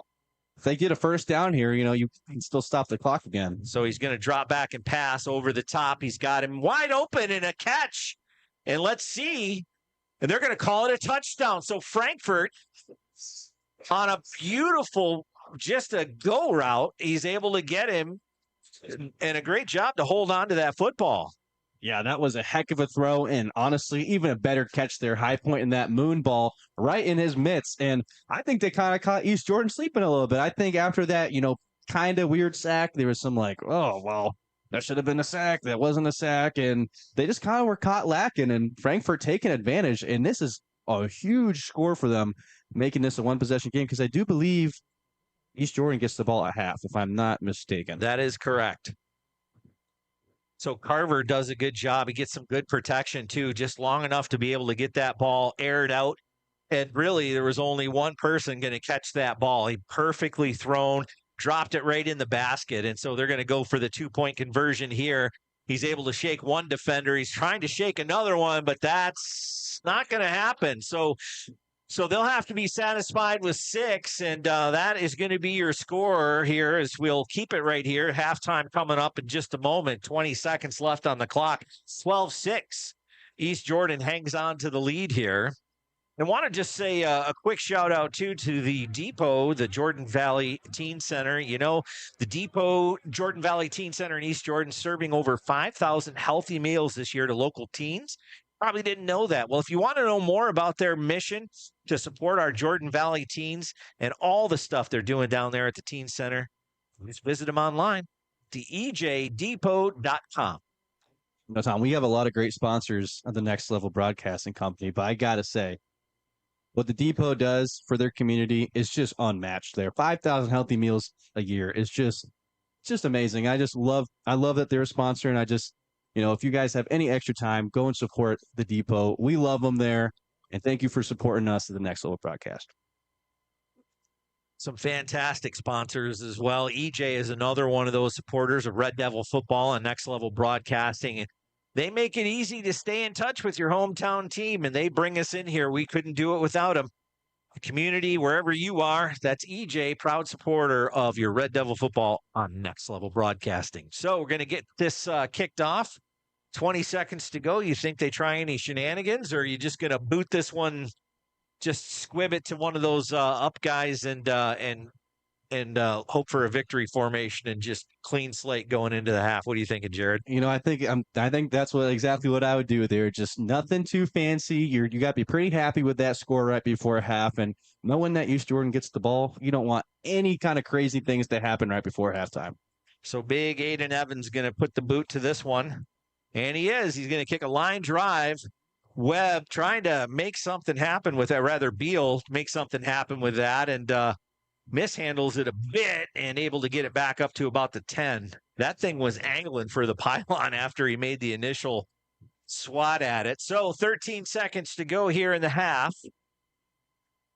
And it looks like you said, going to be a little quarterback kneel here, probably just going to halftime with the lead. Knowing you get the ball at half, no need for any funny business. Yeah, absolutely. Don't want to give Frankfort any additional momentum. And of course, we invite you to stick around. We've got a heck of a halftime show lined up for you. So we're going to give you some thoughts, not only on this game. We'll check in on some of those other next level games that are being played right now. Of course, Charlevoix, Boyne City, Elk Rapids as well, and they're going to go ahead and run out the clock. So we'll summarize all the action here and get you up to speed with what's going on our other broadcasts when we return on Next Level Broadcasting.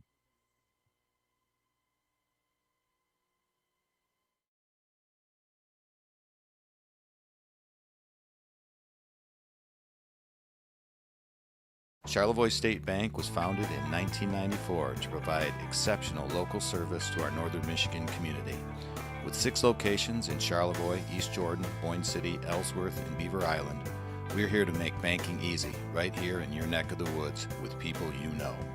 Charlevoix State Bank believes in the positive lessons of high school athletics and is a proud sponsor of tonight's game.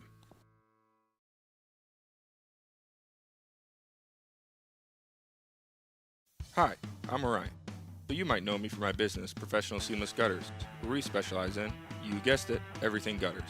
New installations, replacements, cleaning, leaf guards, rain chains, and much more. But unlike other service providers, when you call Professional Seamless Gutters, you get me, Orion, not some bum intern or call center recording. So when you're contemplating any services regarding your gutters on your home or pole barn, think Professional Seamless Gutters.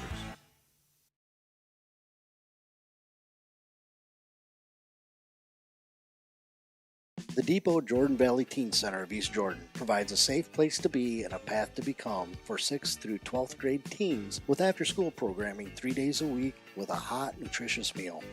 On Thursdays after school, the Depot provides life skill classes like cooking, art, and career readiness. And new this year is Becoming You, a program for homeschool students that provides a structured environment, tutoring, and a healthy lunch. For more info on all of our programs, please visit ejdepot.org.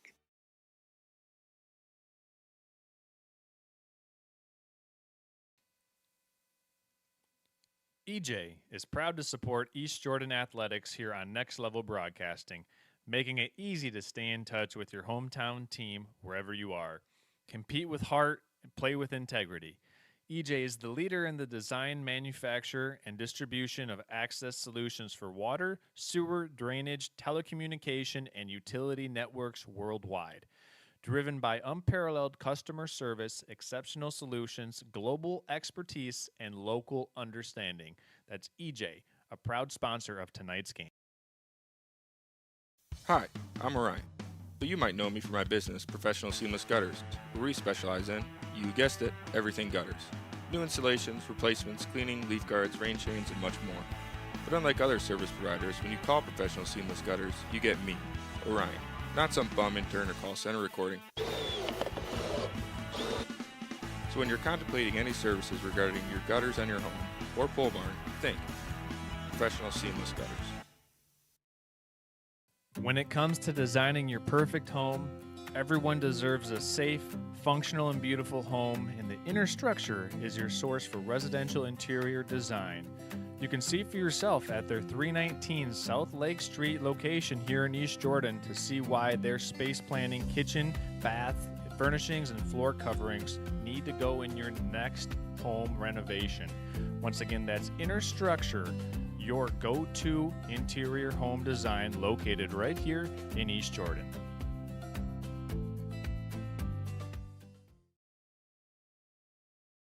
Charlevoix State Bank was founded in 1994 to provide exceptional local service to our northern Michigan community.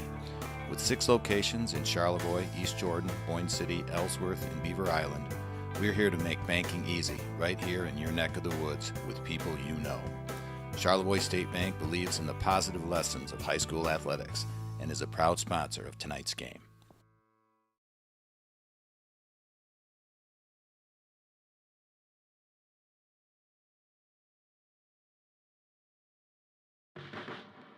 The Depot Jordan Valley Teen Center of East Jordan provides a safe place to be and a path to become for 6th to 12th grade teens. With after-school programming 4 days a week and our new Becoming You homeschool support program 3 days a week, we are always looking for passionate people to join our Depot volunteer family. Simply visit ejdepot.org/volunteer to discover how you can make a difference in the lives of our teens.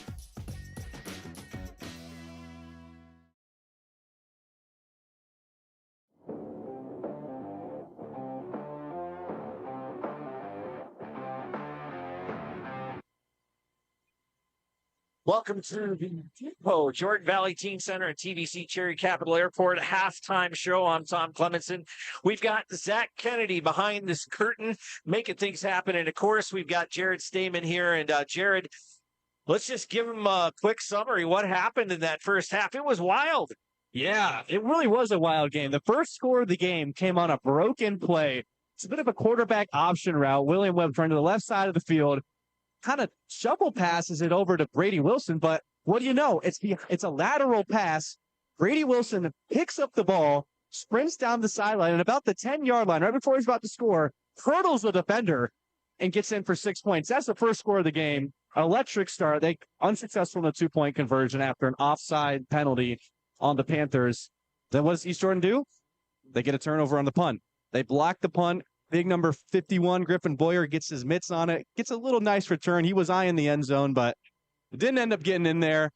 They end up going down, punching it in for 6 points. I believe it was William Webb breaking, 3 or 4 tackles to get into that end zone. He has just been having another all-time game for himself. Does have 1 pick, but you got to honestly give credit for the defender. That was number 45, Xavier McKinney. Actually, not Xavier McKinney, Xavier Hernandez. I'm thinking of the Packers right now. Right, sure. He ends up making the play, which was very, very big for the Panthers because East Jordan will get the ball at half. There's about 3 minutes left in the second quarter. Xavier Hernandez gets the ball, and the Panthers go on an 80-plus yard drive, finally punch it into the end zone. I believe it was – why am I blanking on who scored that touchdown, Tom? Do you remember? Think it was the quarterback. Yeah, it was. You're right. It was Jaden Carver carving his way into the end zone.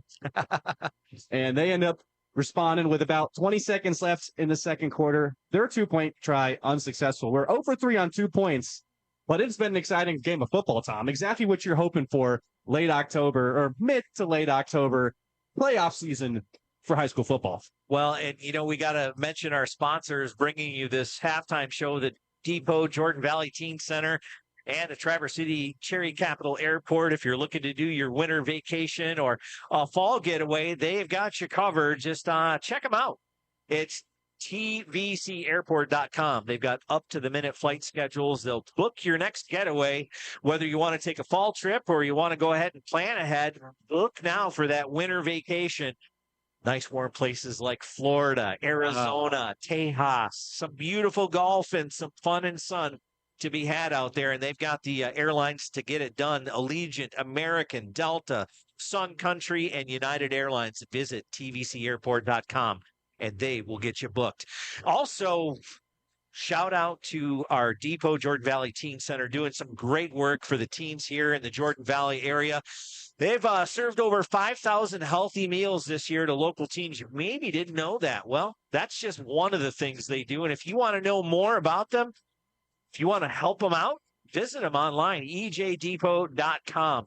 Our halftime sponsors. We appreciate them so much. So, Jared, obvious halftime adjustments. A couple of things come to mind for Frankfort. It's cleaning up the penalties. Yeah, and you know what, Tom, as we were saying during that break, they actually started to turn it up a little bit in that penalty department, not, being much more disciplined. I actually believe on that last drive, that was a completely clean drive. There was on the pick, though, they did get a block in the back, which backed them up a little bit farther. And you're thinking, oh, are we going to see more just self-inflicted wounds hurting this team? But they finally, put one foot in front of the other, slowly but surely, marched down the field, no flags, and scored. And, if they can do that for the rest of the game, they're going to be feeling pretty good because, the first drive, looked like they might run away with the game. I mean, they were getting 7 a pop almost every drive, but then the penalties started. I think there was within 20 minutes, 10 penalties against the Panthers, if not more. I mean, both sides, offsides, false starts. It was just the whole ladder. That Coach Ed Schindler is yelling at those guys, getting them ready. And I think even some sideline yelling did work because, like we said, they started to clean it up a little bit. Yeah, so we're hoping to see a clean second half for both clubs there. We've had a couple of 15-yard variety penalties, too. We'd definitely like to see that cleaned up. Hey, we've got a couple of scores for you. Elk Rapids against Benzie. Elk Rapids leading this one 26-14. And Charlevoix was up on Boyne City 10-0. Boyne City has since got into the end zone, so it's a 10-6 ball game at the half. Charlevoix and, of course, Boyne City, big playoff implications there. And, of course, if you're watching the feed, we've got some beautiful fall colors. We shot her a pregame, Sky Media 45. You can check that out, skymedia45.com. Full service drone business there for you, and happy to do any of your fall color work for you. If you want to get some of those beautiful portraits of your Michigan home nestled in the woods, we got you covered. All right, so we're going to go ahead and step aside, and when we continue, we'll bring you some regional college and professional sports of interest. We'll get that all rounded up for you when the Depot Jordan Valley Teen Center and TBC Cherry Capital Airport halftime show continues on Next Level Broadcasting.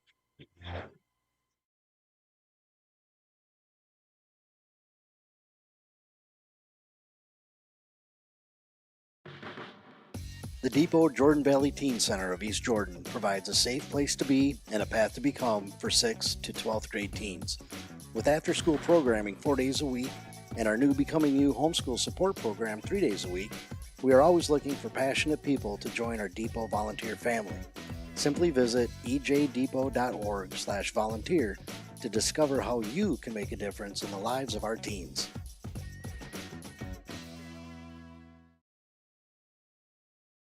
The Depot Jordan Valley Teen Center of East Jordan provides a safe place to be and a path to become for 6th through 12th grade teens with after-school programming 3 days a week with a hot, nutritious meal. On Thursdays after school, the Depot provides life skill classes like cooking, art, and career readiness. And new this year is Becoming You, a program for homeschool students that provides a structured environment, tutoring, and a healthy lunch. For more info on all of our programs, please visit ejdepot.org. Now's the time to fly from your Northern Michigan hometown Cherry Capital Airport, TVC. TVC Airport will get you to your dream destination anywhere in the world. Visit tvcairport.com now.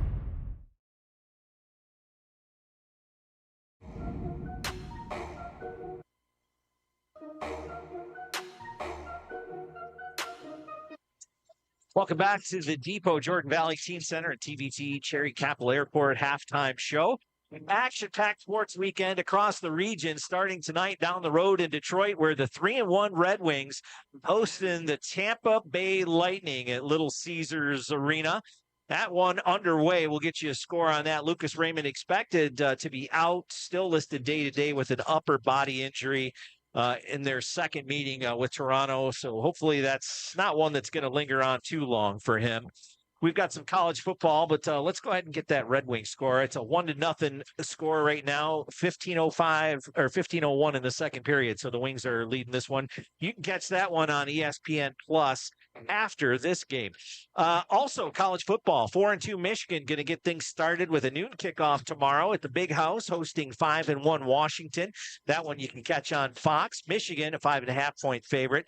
3-3 Michigan State looking for answers, but maybe in the wrong place this week as they travel to Bloomington. Yes, the unbeaten number 3 Indiana Hoosiers, a 26.5-point home favorite. Local outlets in East Lansing predicting Jonathan Smith could be let go before season's end, costing the university $31.5 million if they were to buy out the remainder of his contract. Now, an upset win or even a strong showing could be enough to cool his seat and give him a little bit of a shot at turning the season around. Of course, they've got another big game coming up next week when Michigan goes to East Lansing. You can catch Indiana, Michigan State on Peacock kickoff at 3:30. Central Michigan is at Bowling Green tomorrow with a noon kick. Eastern Michigan on the road in Oxford, Ohio against Miami of Ohio. That one's also at noon. And Western Michigan is off this week.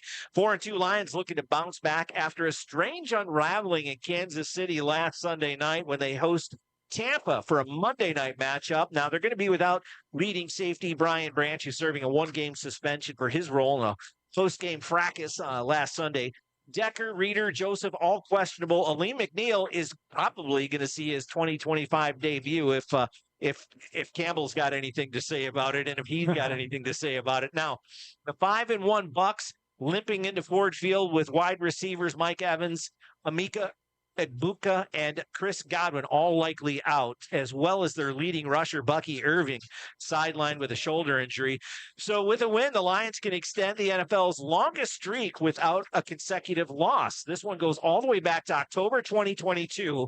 And the miraculous turnaround after that 1-6 start. And then Sheila Ford Hamp had the press conference and everything changed at Ford Field. And good news for the Pistons fans out there. Detroit kicking off their 2025-2026 campaign Wednesday in Chicago, an 8 p.m. tip-off. Their home opener going to be Sunday next week against the Celtics as they come to Little Caesars Arena. That'll be a 3:30 matinee start with the Celtics. You can catch those games on FanDuel Sports. And that is going to do it for the Depot Jordan Valley Teen Center and TVC Cherry Capital Airport halftime show. Going to step aside for a quick minute and get you kicked off here for the second half. East Jordan, Frankfort. It's coming up next on Next Level Broadcasting.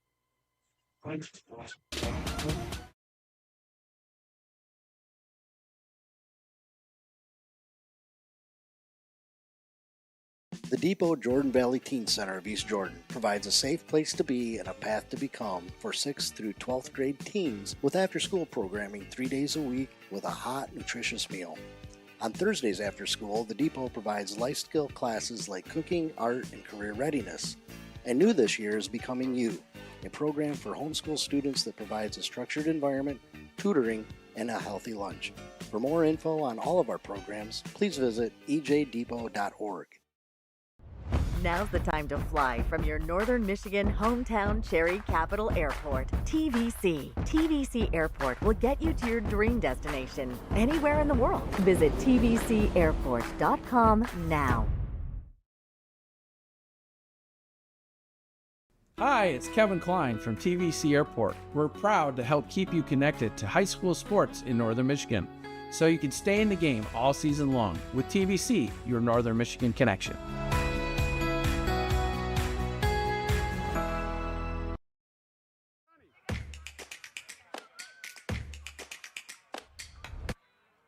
All right, welcome back to Boswell Stadium. East Jordan getting ready to kick things off here, the second half.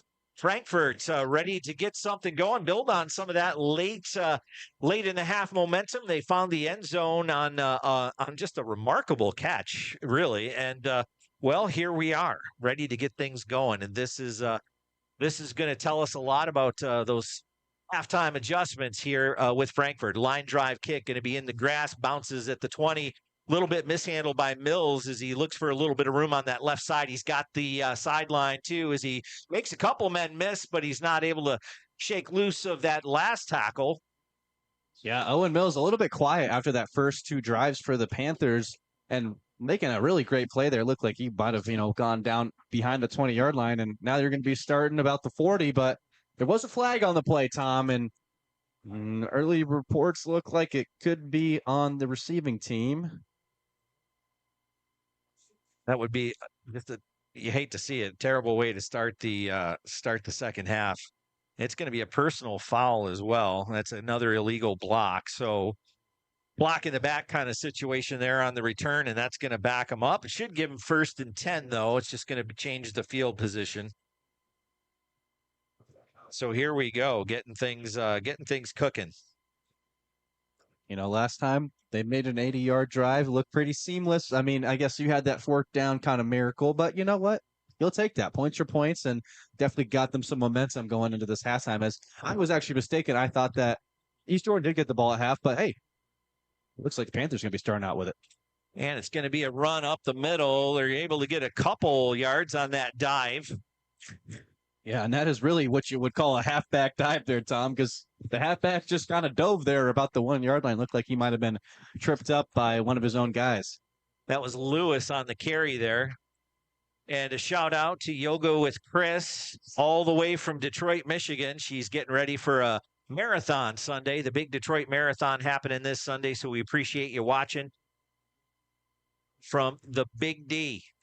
And another issue with the snap, and of course the ball hits the ground, so that's going to be a dead ball. And those Devils were hungry for it. They saw ball on the ground, and I think they were thinking scoop and score there, Tom. Well, and it's one of those things. I mean, he took it right in the shins, the snap. They've got to get that cleaned up. That's another one of those problem areas from the first half that's rearing its ugly head again. And it sets up a 3rd and long. It's going to be about 12. So not exactly how the Panthers wanted to get things started here, but they've still got some room to maneuver. Yeah, Devils want to get that momentum back. Going to be a little bit of a pass play, and it's picked off. We'll see. Hard to see. The body was kind of blocking our view of it to know whether it was trapped or whether he actually caught it cleanly. They're going to say it was incomplete. Yeah, you could kind of see it. From our angles, it looked like he may have caught it, but just the body language of all the teammates, I could see it. Like, they didn't seem too excited. He caught it, so. sure. But Webb was looking to, get one back. He did throw the earlier pick, trying to get one back in that corner position. So we won't be hiring any of them for our sales efforts. All right, so 4th down here, 4th and 12, punting situation, and it's going to be a good kick this time. There's Beal to take it, and he is hit immediately. He might have got a step on that return, maybe a yard. Well covered by the Panthers, but still really good field position for the Red Devils here. Yeah, Owen Mills making plays on both sides of the special teams, but also it looked like the Devils were just like a fingertip away from blocking that punt again. They're sending the crib anytime they see that punt. They must have seen something in film, or maybe this isn't the best punter or punt special teams play, and they're trying to take advantage of it. Almost got another one there. Yeah, you got to get rid of that thing quick. We're seeing the Red Devils doing a really good job getting penetration, not only on special teams, but on defense as well. So here we go. It's going to be Webb taking this one up the middle. No, it's a pass. All of us were fooled, including Frankfort, all looking for Webb up the middle, but it's a little pass out to the left side. Hit him in the flats, and that's good enough to maybe move the chains. We'll see. Yeah, it'll spot that well enough for the chains. That was Penny on the catch. Yeah, I think they're going to say about 11 yards there. And yeah, as you said, Frankfort kind of just lost Penny in the backfield. He was just standing there, and the quarterback will now play in defensive back. Jaden Carver had to make the play there.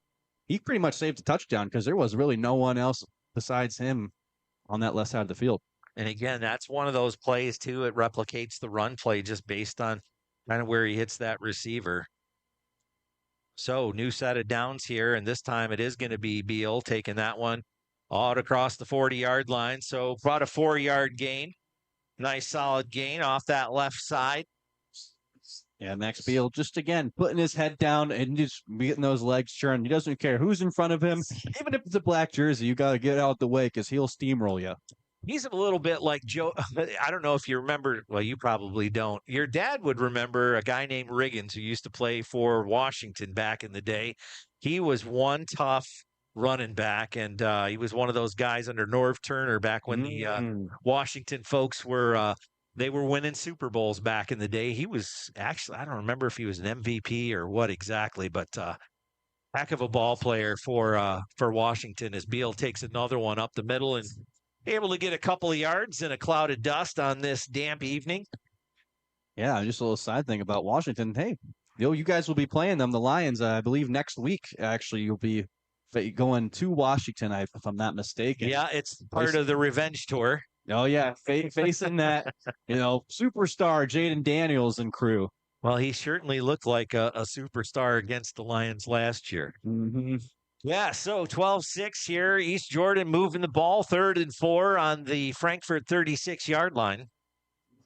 They seem to have made some good adjustments there at the half. See if they can close this one out. It's going to be Webb taking it around the left side. Looked like a little bit of a horse collar there, but they're not going to throw a flag as Webb's going to be short of the first down. It's going to set up a 4th and call it 1.5. Yep, that's one of those plays. Adam Grabowskis runs up, knowing that this is 4-down territory, just trying to make this 4th and short as easy as possible for the crew and potentially pick up a first down. So a couple yards you sometimes think is easy, but sometimes it can be forever too. So That's We'll see how this one rolls out. Yeah, and this defensive front for the Panthers has been getting, just clogging up holes right away. I'd like to see maybe a bit of an outside run here. If you look on the right side, I think Wyatt Penny's got a lot of green grass in front of him. A little bit of a jump from the defense, but they're able to keep it on the right side of the football.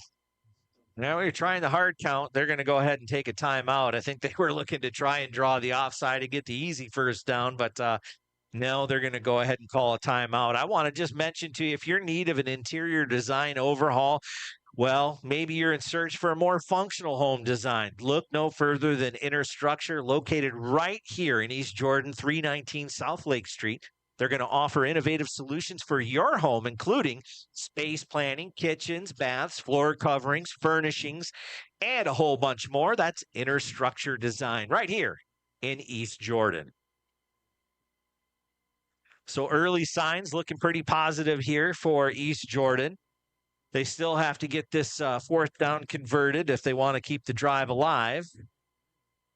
And I think the Panthers head coach, Ed Schindler's hyping up his guys. He knows this is, not the most pivotal play of the game so far, but, a real momentum switcher. If they can get a stop here and get the ball and tie it up, going to be looking a lot prettier than potentially going down 2 scores. Well, and we're just about halfway through this 3rd quarter, and this is where you're going to start to see that running game on both sides start to take that effect. The body blows in a boxing match, for example. And is it going to fake the jet sweep? And there he is. That's Beal with nothing but open grass in front of him. Flag is down as he crosses the end zone. We'll see what the flag is. It might have been some kind of a blocking issue down the field. Let's see what happens. Probably a hold of some kind. Yeah, that's what I'm thinking too, Tom. I didn't quite see it. I was watching Beal just kind of light it up. So if it is, it'll be a 10-yard spot foul. We'll wait for the signal, though. So, just inside that 20-yard line. Great effort by Beal. Yeah, and I really like that play design there from Adam Grabowskis. Yeah, it officially is going to be a holding call, but Brady Wilson on the motion to the right, getting the defense moving one direction, and then just giving it off to Max Beal, and he had that left side wide open. And, you could say that block mattered, maybe it didn't matter, but either way, it's still going to be, I believe, a first down. It is. So, that'll take them across the 30-yard line. It'll move the chains, and the Red Devils continuing to drive down the field and just eating up that time of possession, which is what you love to see. And again, like we were kind of talking about before, it's getting into that time where you're going to start watching the body language to see how those body blows start to impact. And so far, Frankfort looks like they're still in this to win it.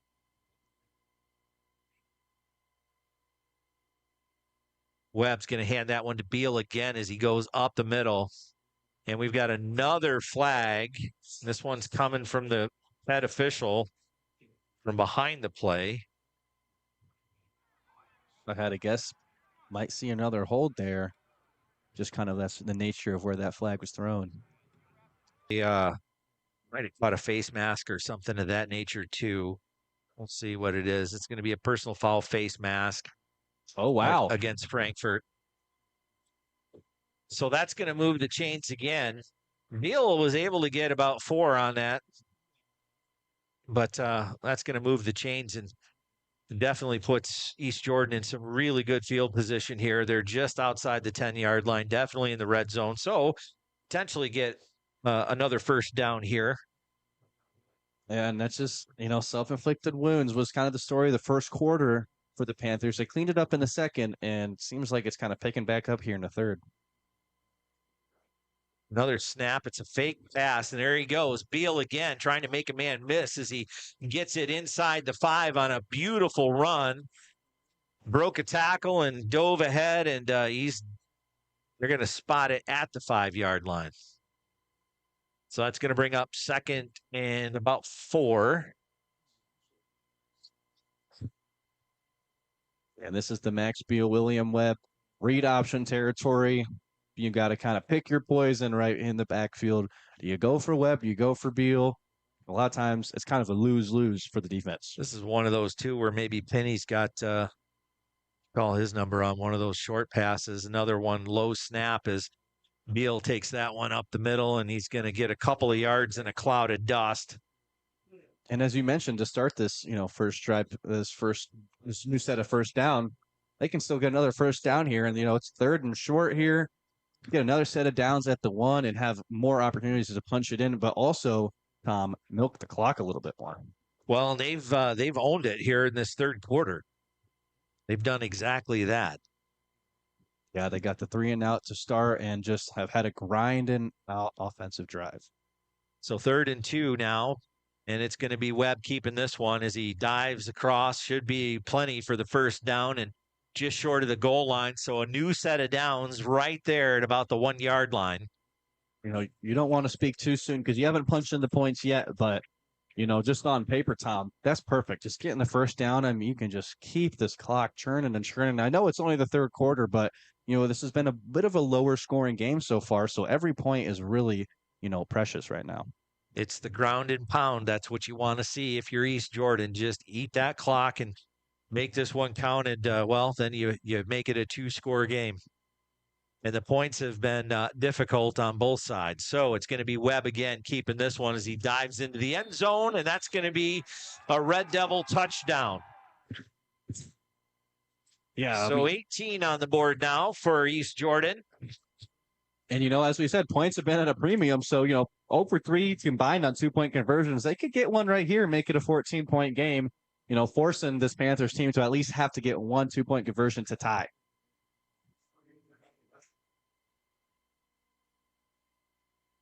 And that's what we saw. Lots of running. One pass play really in that whole series, and it's been run, run, run. A lot of Beal and a little bit of Webb there at the end. And their pass game has pretty much just been an extended version of the run as well, as you've mentioned. Exactly. No big shots down the field as Webb running for his life rolls out to the left. And he's got some speed. He's going to throw it on the run. Going to be a little too tall for his receiver. And so another 2-point conversion is going to fall. It's just going to fall by the wayside. So your score with 4:59 to go in the third, 18-6. We're going to step aside, bring you the kick here in just a moment on Next Level Broadcasting.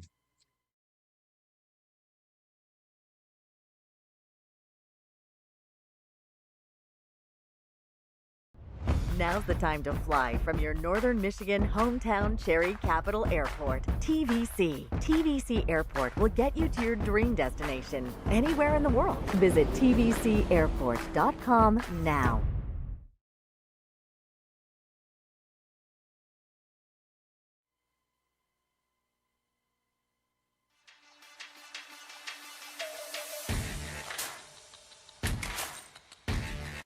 All right, welcome back. East Jordan again adds some points to the board. 18-6 your score with 4:59 here in the third quarter. Time of possession definitely favoring the Red Devils here. And they just been grinding it out. That run game just super effective. And Frankfort's defense have been known to be really effective with the run, having a little bit of trouble there. So we've got an update now. Apparently, it's Boyne City now up 12-10 on Charlevoix as that one continues. Big time game going on down there. Charlevoix and let's see, Elk Rapids and Benzie. It looks like the Stags are well in hand here, 34-14. And a little bit of a botch on that kick there as Frankfort's able to hang on to it, and they'll have it just inside the 30-yard line. Yeah, the ball bounced over Colton Bates' head, but he touched it. So, it was a live ball there, and you could hear the crowd's reaction. They were trying to see if they could get one of their Devils to jump on there and get possession in enemy territory. So got to give a quick shout out. Jane Smith got us the update there on the Boyne City Charlevoix game. Just make sure you stay tuned in with us there, Jane. That's all I ask. And Caitlin Crawford watching from Florida. Really appreciate you tuning in from the Sunshine State. And here we are, man in motion. It's going to be a jet sweep. He's going to try and cut it inside. No, he's going to try and stretch that out a little bit. Going to get a yard or two on that one. He was looking for that initial cutback, and East Jordan did a really good job sealing that one up. And looks like we've got a Red Devil down. Might have taken a knee in that melee. We'll see. We'll let the training staff see to him. Just want to mention to you, Edge Attractant, to make the most of your time in the great outdoors this fall with power feed from Edge Attractants. The Edge Attractants located right in Ironton, or you can check them out on Facebook, Edge Attractants. Give yourself the edge this fall. So Jane just letting us know she's watching both games, flipping back and forth. We appreciate you, Jane. And so, no worse for wear. He's going to get up a little wobbly there, Mayhew, but should be just fine as they'll check him out and make sure he's good to go. A little splash of water and rub some dirt on it. He'll be fine. Oh, yeah, it's going to take a lot more than injuries to keep that guy out of the game. He's one of the fiercest competitors out there on the field. Tough kid there, Mayhew, for East Jordan. Coming up on that 4.5-minute mark here. 2nd and 7 for the Panthers. Just trying to get some momentum and hopefully keep the penalty bug away from them. 4 wide receivers set here. That spread look, as you mentioned, Jared. And it's going to be a handoff. Up the middle is Mills, and he's going to get a couple on that one, but it's going to set up a third and a little longer than you'd probably like. Yeah, and Owen Mills was really close to squeezing out of that left guard and center there, and there was nobody in the second level there for East Jordan. They pretty much, in a sense, ran commit there. Thankfully, they got him down because I think if he would have just broken that last little tackle, he's making a house call. There was not a devil in the backfield or in the. Right. We got it. And here we go. We're going to look for that option. Going to pitch it out to Mills on that left side. He breaks a couple of tackles. Initially going to be tackled for a loss. He might have got back to the line of scrimmage. East Jordan just doing a really good job in pursuit and stretching that play along the sideline. Carver just didn't have a whole lot of options there as he pitched it.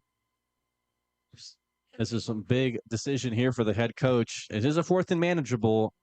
You are down 2 scores. It still is in the third quarter, but after what we saw from East Jordan, who knows if they do get the ball back, if they're going to go down and score and get, 7 minutes off the clock. So they've got the punter out there on the field, and I can understand it. They're on this side of midfield. And so it looks like the East Jordan Red Devils going to just let him go ahead and punt this one. And it's going to take a Frankfort roll inside the 30, inside the 25-yard line. They'll call it the 24, where the Red Devils will start 1st and 10. Yeah, another good punt there. They got quite the punter there. And if both of those punts that they've done so far have taken a nice Panther bounce. I think the first one, they pinned them inside the 10 yards, Tom, and that one, they've pretty much flipped the field position there. They were about at the 32-ish, 33-yard line, and now all the way back on the 24 for the Devils on this drive. Yeah, Beal had a little bit of trouble handling that punt and was able to, get it back. Initially, it was inside the 5, was able to get something back on that. Low snap and a handoff to Beal as he looks around that right side. And he's going to get about 4 on that one. Beal got a little tripped up there. It looked like he might have even tripped on his own blocker. Little friendly fire there on that play. It happens.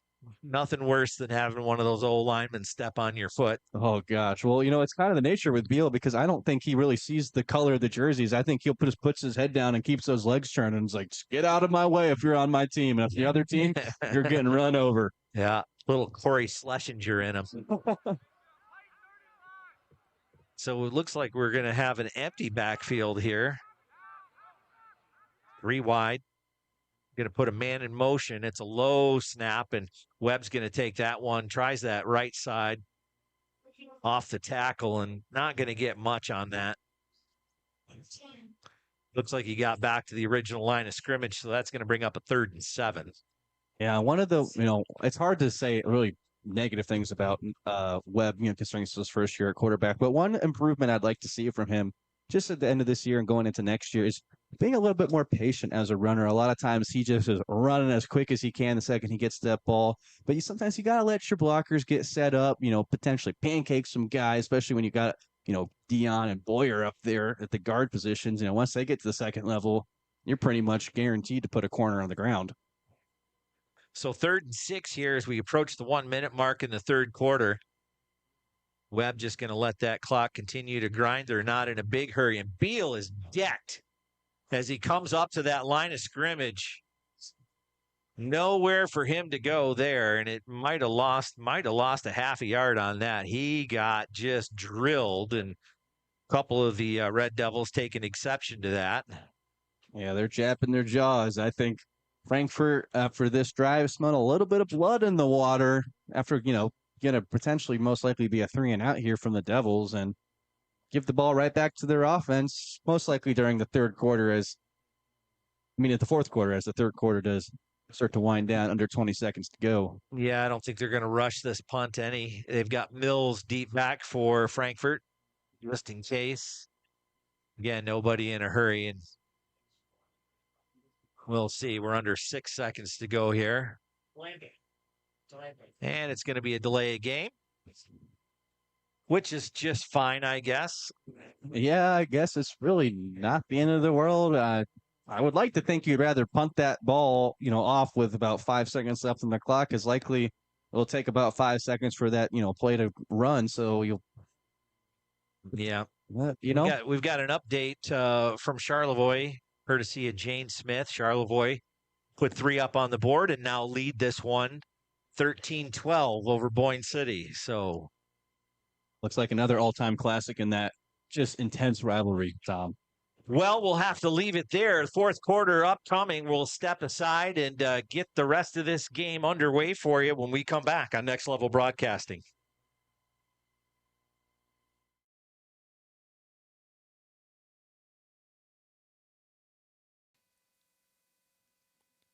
EJ is proud to support East Jordan Athletics here on Next Level Broadcasting, making it easy to stay in touch with your hometown team wherever you are. Compete with heart and play with integrity. EJ is the leader in the design, manufacture, and distribution of access solutions for water, sewer, drainage, telecommunication, and utility networks worldwide. Driven by unparalleled customer service, exceptional solutions, global expertise, and local understanding. That's EJ, a proud sponsor of tonight's game.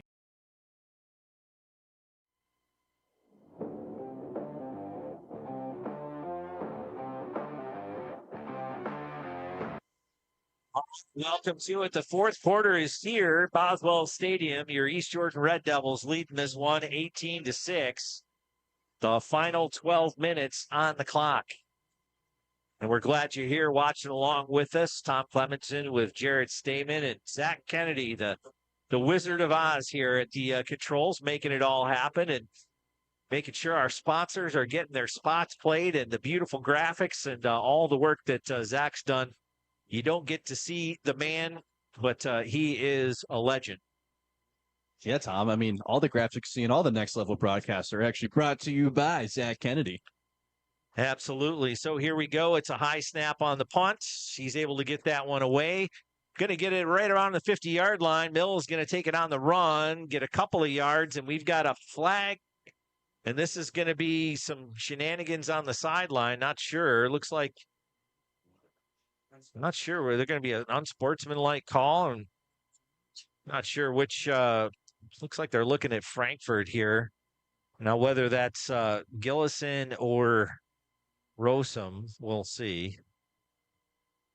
Yeah, my eyes were fixated on Owen Mills. I'm just kind of waiting for him to break one. He's kind of like the Max, like we kind of mentioned earlier, the Max Beal equivalent. But he's been pretty quiet since the first quarter. It's a surprising to me coach decision to not get the ball in his hands more, because that's all your success in the first drive was because of Owen Mills. And credits to the offensive line. They're always the unsung heroes of every game. Well, you like to see that. So a couple of the guys on opposing sides there shaking their hands, and, you like to see that. Sportsmanship's important, especially when you're talking about high school football. Don't always get the best of role models at the next level, so to speak. So it's good to see the kids, reflection of the adults in their life and the coaches too. So good to see that. It's a 15-yard penalty, though, for Frankfort, and sets them back a little bit, but they'll get the ball. 1st and 10. 36-yard line here. Shotgun formation, one back, and it's going to be a pass. He's winded up. He's going to go ahead and throw it wide open, man, there at the short in the flats there. He's going to get the first down on that and then some. Almost looked like about a 17, 18-yard gain on that pass play. Initially threw that, was looking to throw that long seam route, and ended up getting the guy doing a little bit of a button hook coming back to him there on the sideline, and wide open. Yeah, good eyes by Carver. Just trying to find the check down, and the check downs sometimes are the best option. And they gained about 15 yards there on 1st down, and time is starting to go against them right now. So yards and bulk is very good for the Panthers. Well, and that's East Jordan done a really good job, as they're going to do a double reverse here. And maybe got a yard or two on that. And those plays, when they work really well. And most of the time, though, it's, it's tough. Yeah, they take a little too much time to develop. And you got to have some serious blocking. And a lot of times you kind of got to get away with a hold or two, to be honest with you. Like those picks that don't happen there on those crossing routes. Right. Exactly like that, Tom. Right. 2nd and 9, though, for Frankfort. They're across midfield. So, they're definitely in striking range here. It's going to be a handoff. Not much there. Well covered. Had some room in front of him, but pursuit coming from behind, and it looked like Beal was in on that tackle. Kind of wound his way around from that left side of the offensive line and came in behind to make the tackle. Really good speed and strength on display there, especially for a guy that's supposed to be playing in the secondary. So yeah, sometimes I forget that he is, because he plays like a Cam Chancellor, a box safety. He gets down there, and he also just looks like a linebacker out there. You think of running back. What do they usually play on the other side of the ball? Linebacker. He's like that Jabril Peppers, that Viper that old Brown used to like to run. Oh, what a compliment. I love me some Peppers. So it's going to be a pass play again. He's hit as he throws, but he gets his man across the 30-yard line. Hey, he's just not going to go down without a fight. It takes 3 Red Devils to get him, but it's going to be a completed pass and catch. That's Letert. Yeah, that was a heck of a throw by Carver, because he was getting lit up by Wyatt Penny on the side. Right as he released that ball, he got his clock cleaned and still managed to get it there on time. And credit to Eli, just keeping his eyes in the backfield, waiting for his quarterback to place him that ball in the perfect spot. So it's going to move the chains. 1st and 10. First things first, got to move that ball. Pretty efficient use of the clock, but not on their side in this 2-possession game here. Man in motion, they're going to give it to him, and it's going to be the jet sweep. And there is Beal to blow it up. Wow. He read that play all the way from the safety spot and just blew it up. Max Beal hasn't been really making the offensive presence that he normally has, but on defense in this fourth quarter, man, he is lighting up. You can tell that this guy was watching some good film right now, because it is like he's looking like Luke Kuechly out there, just knowing what the defense is going to do before they even do it. Yeah, this kid is just, he was running downhill the whole way, timed it perfectly, played the angle perfectly, and missed one there as they're able to get that pass completed. Beal was in there to try and make the tackle, got in on it, but took a couple of guys to get him down, and that was Gillison again on the reception. Had to jump up there and grab it.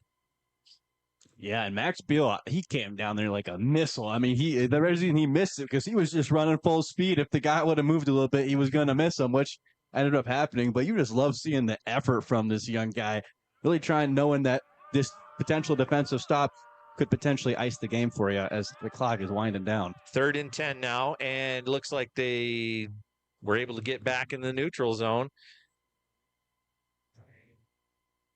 Or back out of the neutral zone, rather.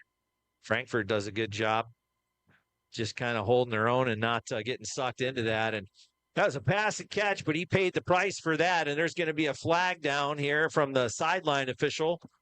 And guess who made that hit, Tom? It was Max Beal. Yeah. Amazing that he even hung on to the ball. You got to give him lots of props for that, because he took a shot. It looked like Stevenson was the one on the catch there. So the ball is going to be spotted at the 20. Not sure where the flag is going. Yeah, I really didn't see anything on that play that, alerted my penalty response. Here we go. It's going to be another personal foul against Frankfort. This is something else. I didn't get a chance to see exactly what they saw, but 15 more yards tacked on. What was a good drive is now going to set them up. It's going to set them up for 3rd and really long. I think the penalty was on Aiden Evans for Frankfort. I'm still not sure what it was all about. And I'm not sure if the down marker is incorrect, but the down marker on the far side of the field is reading 4th down right now, Tom. Should have been a replay of the down, but they've got 17 yards to try and get here. So 4th and 18 is the official mark here. We've got a timeout, and they're going to call that Frankfort. They wanted to get that before the delay of game. No point in making things worse. They definitely need to talk about it. And we're going to talk about paying some bills here as we step aside. We'll bring you back into the action in a moment on Next Level Broadcasting.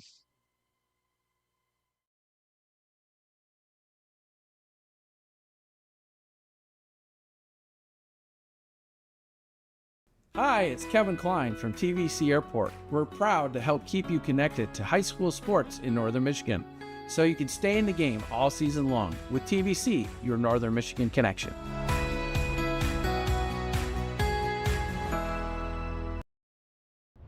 Now's the time to fly from your Northern Michigan hometown Cherry Capital Airport. TVC. TVC Airport will get you to your dream destination anywhere in the world. Visit tvcairport.com now.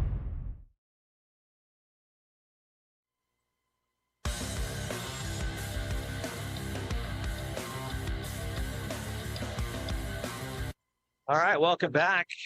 4th and 18 here for Frankfort. Took a timeout to talk about it after the personal foul set them back.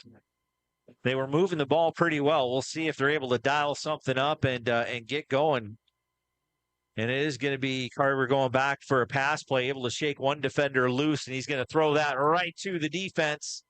Just didn't have enough mustard on that one as East Jordan comes across with the pick, and pretty good field position as they get it across. There's going to be another personal foul on 77 for an unnecessary shove well after the play. Not to mention the fact that player about a third of his size, for goodness sake. Yeah. This might even warrant an ejection if this is the second one. Yeah, big number 77, Aiden Evans. You could just see some of the frustration pent out on poor Curtis Crawford there. And I got to say, credit for him for not responding. But he also, like you said, I don't know if you want to respond with a guy like Aiden Evans. That's kind of like fighting the Hulk. So he's back on the sideline. Coach pulled him off and the helmet removed. And that's just not what you needed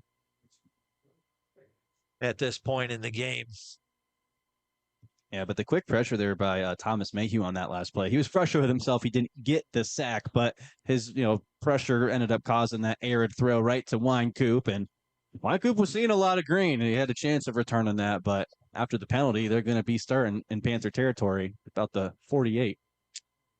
So 7 minutes remaining in the game here as the Red Devils will take over 1st and 10.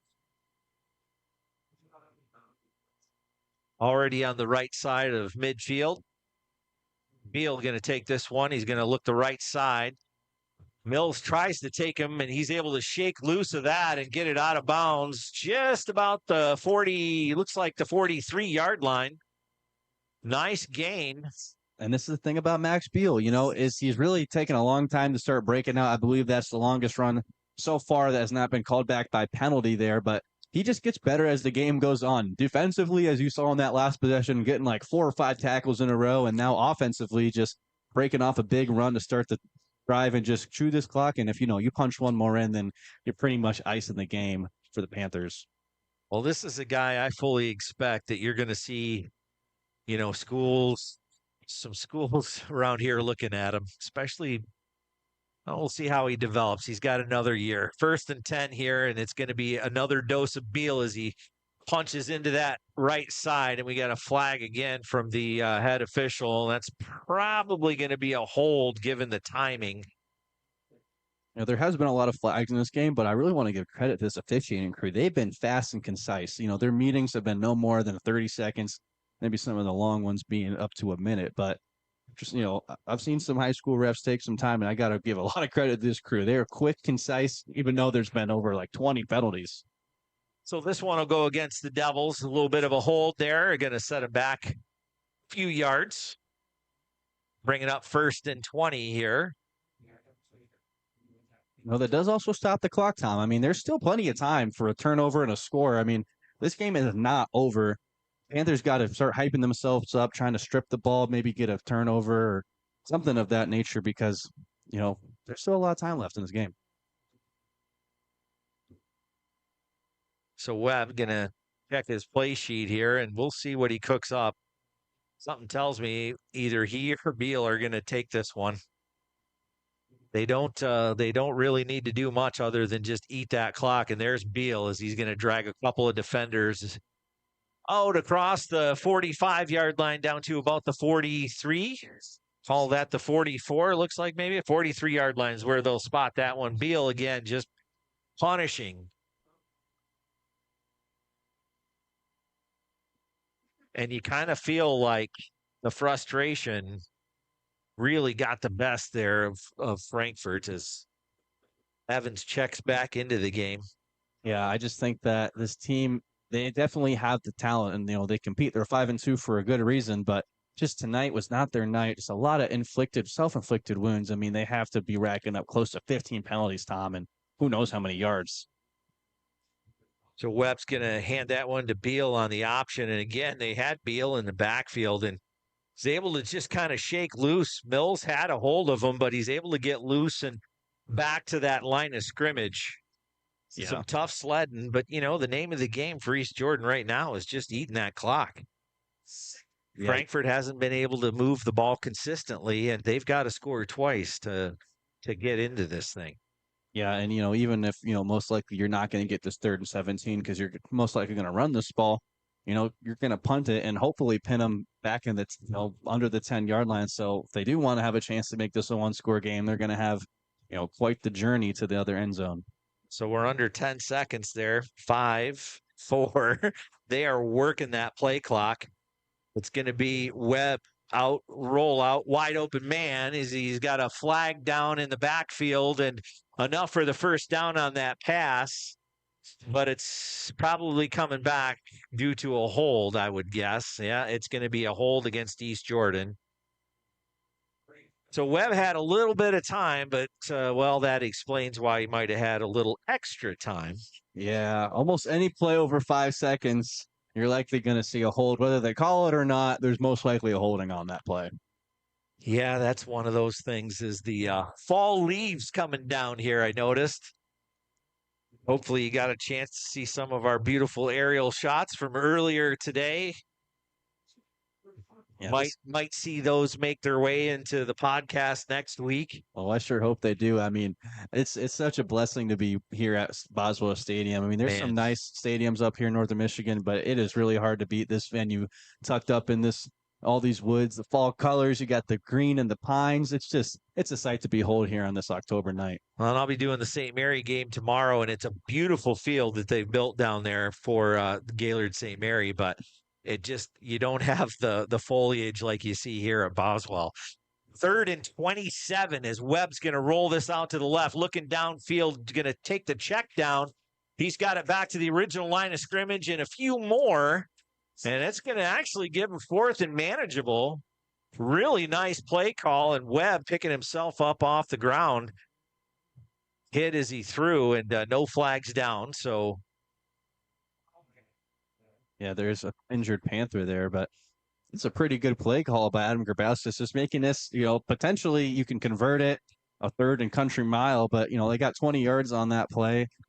Likely going to see if the punt unit come out. It'll be a chip shot of a punt, but you could pin them. I mean, if William was really accurate, you can maybe pin him at the 5-yard line.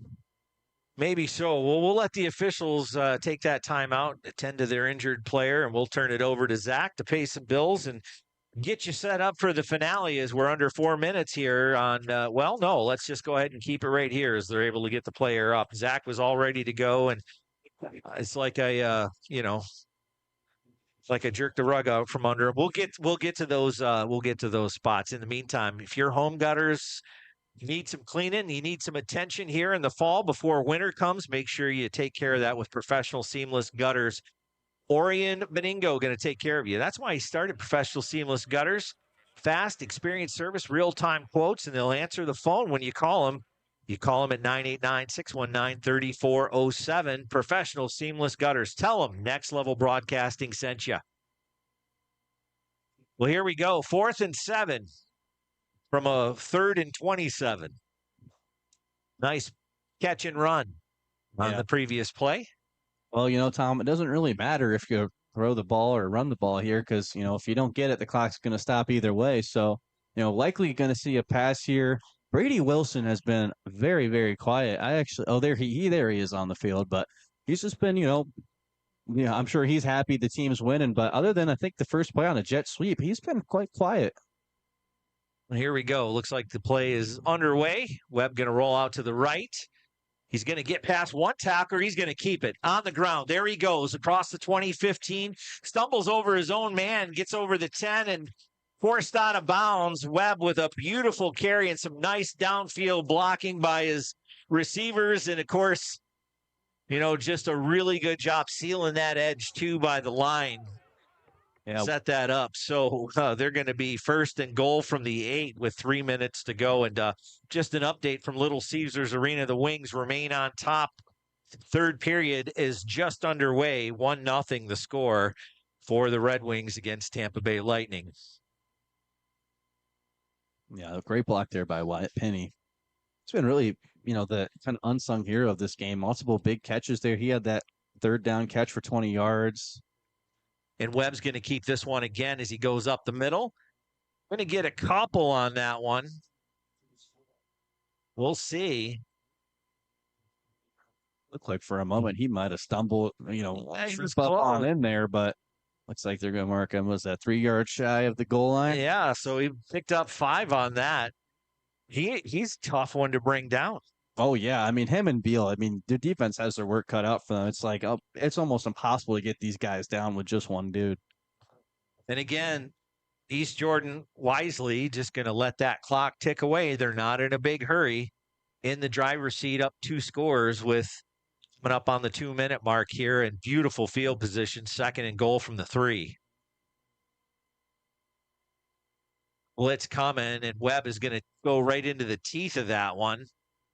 They brought the second to a safety, was coming in on a safety run blitz, and they're going to say he was still short there, maybe a yard to go, a little less. We've got a Frankfort timeout. And with that, we're going to step aside, let Zach do what he's got to do, and we'll be back with the finale here coming up on Next Level Broadcasting.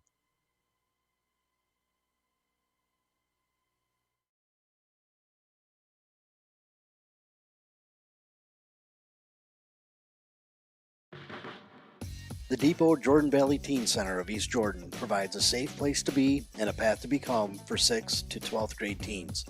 With after-school programming 4 days a week and our new Becoming You homeschool support program 3 days a week, we are always looking for passionate people to join our Depot volunteer family. Simply visit ejdepot.org/volunteer to discover how you can make a difference in the lives of our teens.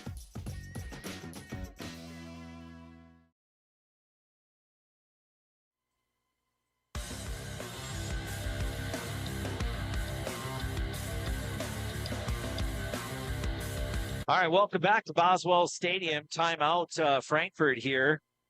Red Devils threatening again with under 2 minutes to go. 18-6 lead, third and goal from the 2.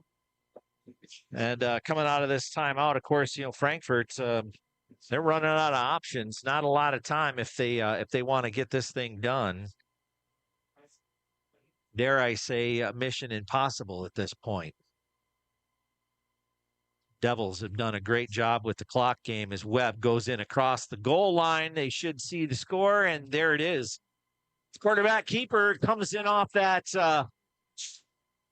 right guard, in between the guard and tackle, and plenty of room for him there as he scores with 1:44 to go here. 24-6, your score. And here's the question of the day, Jared.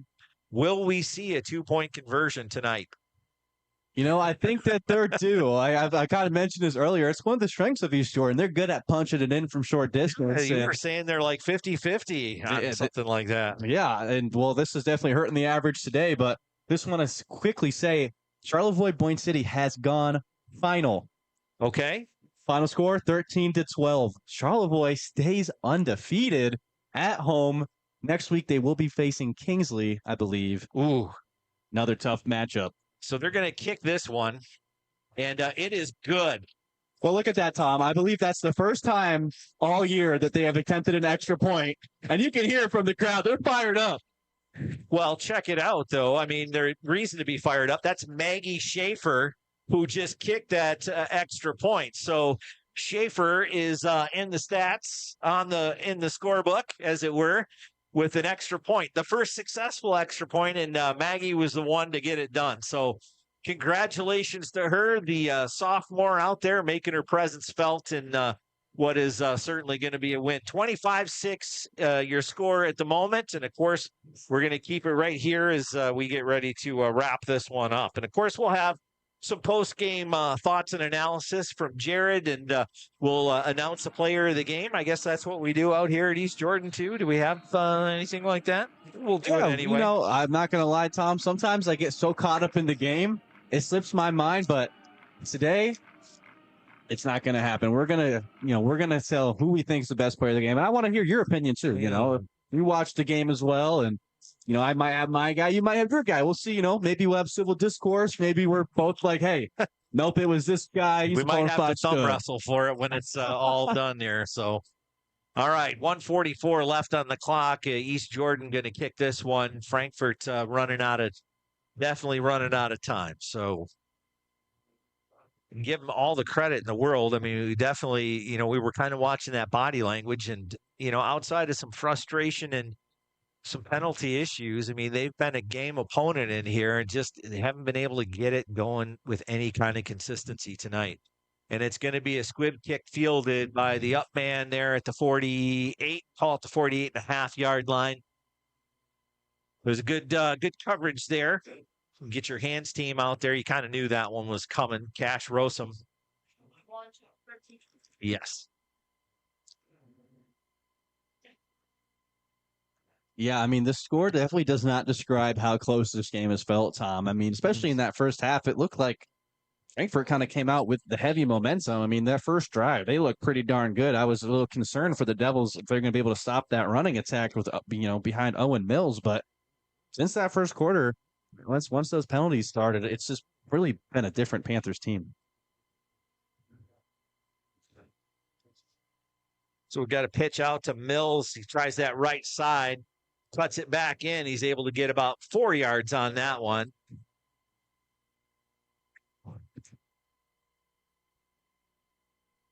Yeah, and so they're taking a look at the timeout situation. Frankfurt still got a couple. Yeah, likely just gonna let this clock bleed out. If your team, you don't, the game's over. You don't want to, keep your guys out there and risk any sort of injuries or, any extracurricular activity. Mills again going to take it up the middle, and he's got one broken free into the secondary as he gets across down to about the 30-yard line, moving the chains for Frankfurt. Minute 5 on the clock. I mean, it's the end of the game, and I'm sure some of the effort level from East Jordan has dropped a little bit, but I mean, that's Owen Mills for you. I mean, he's just a bruising back, kind of like him and Max Beal are very comparable. Just guys that just looking to run over guys. They can catch it out the backfield and make plays, and I just really don't understand what happened to him in the game plan. And they're going to pull that one back. Quick pass out to the left, and he drops the ball. He's able to fall back on it. A little bit of a mishandle there by Volkema. And that's, some of the things where I don't really want to call timeouts because something like that, it's just going to demoralize their team anymore. Just get out of here. Go into next week. You'll be 5-3, still likely, winning your week 9 game. You can sneak into the playoffs if you're Frankfurt and fight for a state championship. So, don't get too demoralized after this game. The season is definitely not over. Should be the last play as he drops back and to throw it over the middle. And it's caught. And he's going to get into the end zone on that extra effort. Eli Leitart. Wow. Letert? Yeah. I'm saying that right. I'm glad you've been pronouncing that, Tom. Letert? Yeah. Lord knows I would have butchered that real bad. Again, we saw him earlier with a tough catch and just really tough to take down, and that extra effort to make it into the end zone and stretch out to hit that goal line. What a great play. Great individual play. Beautiful pass, too, by Gillison on that one. He's got to be well over 100 receiving yards in this game. He's, other than Owen Mills, he's really been that bright spot at receiver. He's got to be 6'4" plus. Gillison's going to roll out to the left. Little jump pass as he tries to get it to his man. We'll see. Did he get the tile? Yes, he did get the pylon. And yes, Jared, we did see the 2-point conversion tonight, although it wasn't the one we expected to see. Yeah. Yeah. So 8 seconds on the clock, and Frankfurt is at least going to go ahead and go down without, definitely not going down without a fight. No. In this one. Yeah. Eli Letart there. Getting the octopus, that's an officially coined term in the NFL. I just learned that last year. I didn't know that. Yeah, if you scored the touchdown in the 2-point conversion, it is officially called an octopus. Fun fact. No idea. Okay, well, learn something new every day. Goodness. The only octopus I really knew related to sports was one you'd find down at old Joe Louis Arena. Since they've started playing at Little Caesars, there hasn't been much of a reason to throw one down there at the rink. Hopefully things change this year. The youngsters are looking pretty good here, just getting the season underway. 3-1, and hopefully they hang on to that 1-0 lead against Tampa, and they maintain it. So, yeah, we're at the 14-20 mark, and they still have the 1-0 lead over the Lightning. Yeah, big weekend in sports here. I'm really interested to see that Michigan State game. And some of my collegiate career was spent at Indiana, actually, for not too long, but a little bit. So, I got to give a lot of love and respect to the fighting Kurt Sinetti's out there. I got to clap it up for him. He's crazy, man. That guy he's insane. You know what? But, hey, you know who else was insane and was pretty darn good, coach? Nick Saban. Yeah. That's I don't want to make a jump right there, but Spagnetti is on a whole nother level of crazy. But, that's Bloomington for you. Yeah. If any of you guys have spent time in Bloomington, middle of Indiana, what do you do in the Midwest, especially in the winter months? You throw them back once or twice, so. Yeah.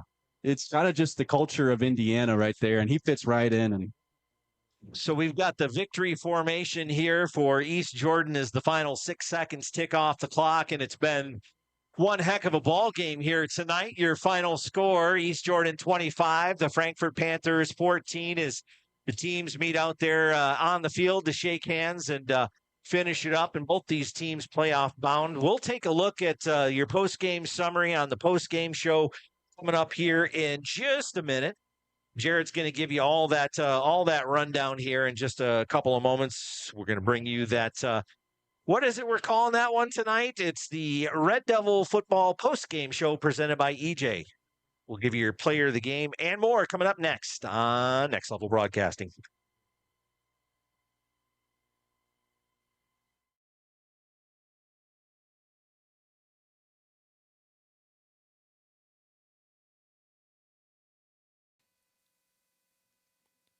EJ is proud to support East Jordan Athletics here on Next Level Broadcasting, making it easy to stay in touch with your hometown team wherever you are. Compete with heart and play with integrity. EJ is the leader in the design, manufacture, and distribution of access solutions for water, sewer, drainage, telecommunication, and utility networks worldwide. Driven by unparalleled customer service, exceptional solutions, global expertise, and local understanding. That's EJ, a proud sponsor of tonight's game. When it comes to designing your perfect home, everyone deserves a safe, functional, and beautiful home, and the inner structure is your source for residential interior design. You can see for yourself at their 319 South Lake Street location here in East Jordan to see why their space planning, kitchen, bath, furnishings, and floor coverings need to go in your next home renovation. Once again, that's Inner Structure, your go-to interior home design located right here in East Jordan.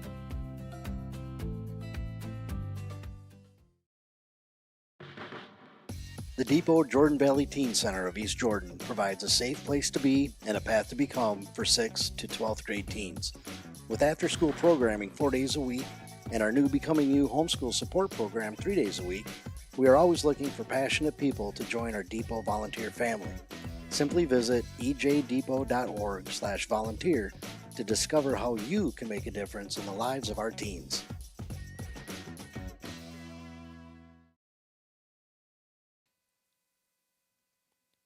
EJ is proud to support East Jordan Athletics here on Next Level Broadcasting, making it easy to stay in touch with your hometown team wherever you are. Compete with heart and play with integrity. EJ is the leader in the design, manufacture, and distribution of access solutions for water, sewer, drainage, telecommunication, and utility networks worldwide. Driven by unparalleled customer service, exceptional solutions, global expertise, and local understanding. That's EJ, a proud sponsor of tonight's game.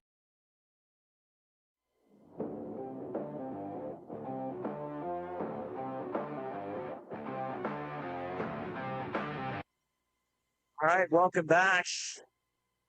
It's the Red Devil Football Postgame Show presented by EJ. EJ, a proud sponsor of Red Devils football and Next Level Broadcasting. We definitely appreciate all their community supports and their support of high school athletics here in the beautiful Jordan Valley. We've got had a beautiful game, Jared, and one of those games where, kind of talking off air about, who do you give it to? We had a great effort from Max Field, just grinding out some really tough yards. The offensive line just really also grinding out, making some space when there wasn't a whole lot to have. But you pointed out some other guys that really made an impact tonight. So who's your player of the game? yeah, I couldn't decide on one player, so I'm going to call him the triple-headed monster. Yeah. Thomas Mayhew, Wyatt Dion, and Griffin Boyer. They just all showed out at different points in the game. They all had pivotal impacts on defense, and that's something that you saw a lot in the first couple of weeks of the season. It's tapered off a bit. So nice to see them show up, as this was essentially a playoff game for East Jordan. It's hard to pick one of them, so I'm just going to say it's a three-headed monster.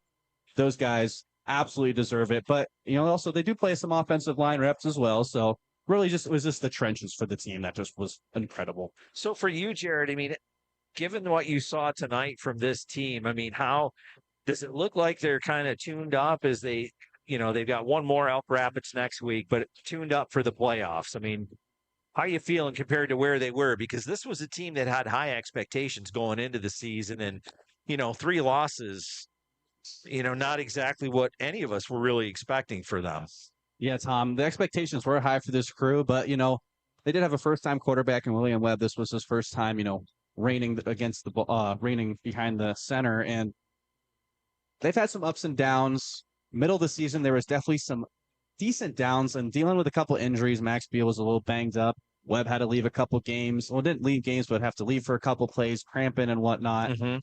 And I'm really seeing a different. This is more of the week 1 and 2 East Jordan team that I saw, just dominating football, winning the line of scrimmage. That's in high school football. If you can't win the line of scrimmage, you're really not going to win many games. And no, that's what they kept losing in that line of scrimmage. Dion, Mayhew, and Boyer weren't playing up to the standard they know they can play. And today you saw why we talk so much about these guys. Made an impact from the end of the game from the start to the end of the game. And I think that they're starting to hit a stride here. It'll be a pretty big test against Elk Rapids because they have a pretty stout defense up there or down there in Elk Rapids. Well, it's going to be a great game for you next week. Now, remember, we still have 2 games tomorrow coming to you from Gaylord St. Mary. I'll be bringing you that game. St. Mary is hosting an out-of-conference team. Holton coming up for the matchup at St. Mary Family Field. And on the other end of the spectrum, we've got St. Francis playing one of the best teams in the state, Jackson Lumen Christi, coming up north to take on St. Francis, and that is going to be a dandy. That one's going to be about a 3:45 start. You'll catch both those games on Next Level Broadcasting. I hope to see you there. And if nothing else, join us next week. Well, you'll join Jared next week here as Elk Rapids comes to Boswell Stadium to take on your East Jordan Red Devils. For Zach Kennedy and Jared Stamen, I'm Tom Clemenson, and really appreciate y'all watching along with us. Be safe and keep it tuned. Next Level Broadcasting, you bringing all the best football in Northern Michigan.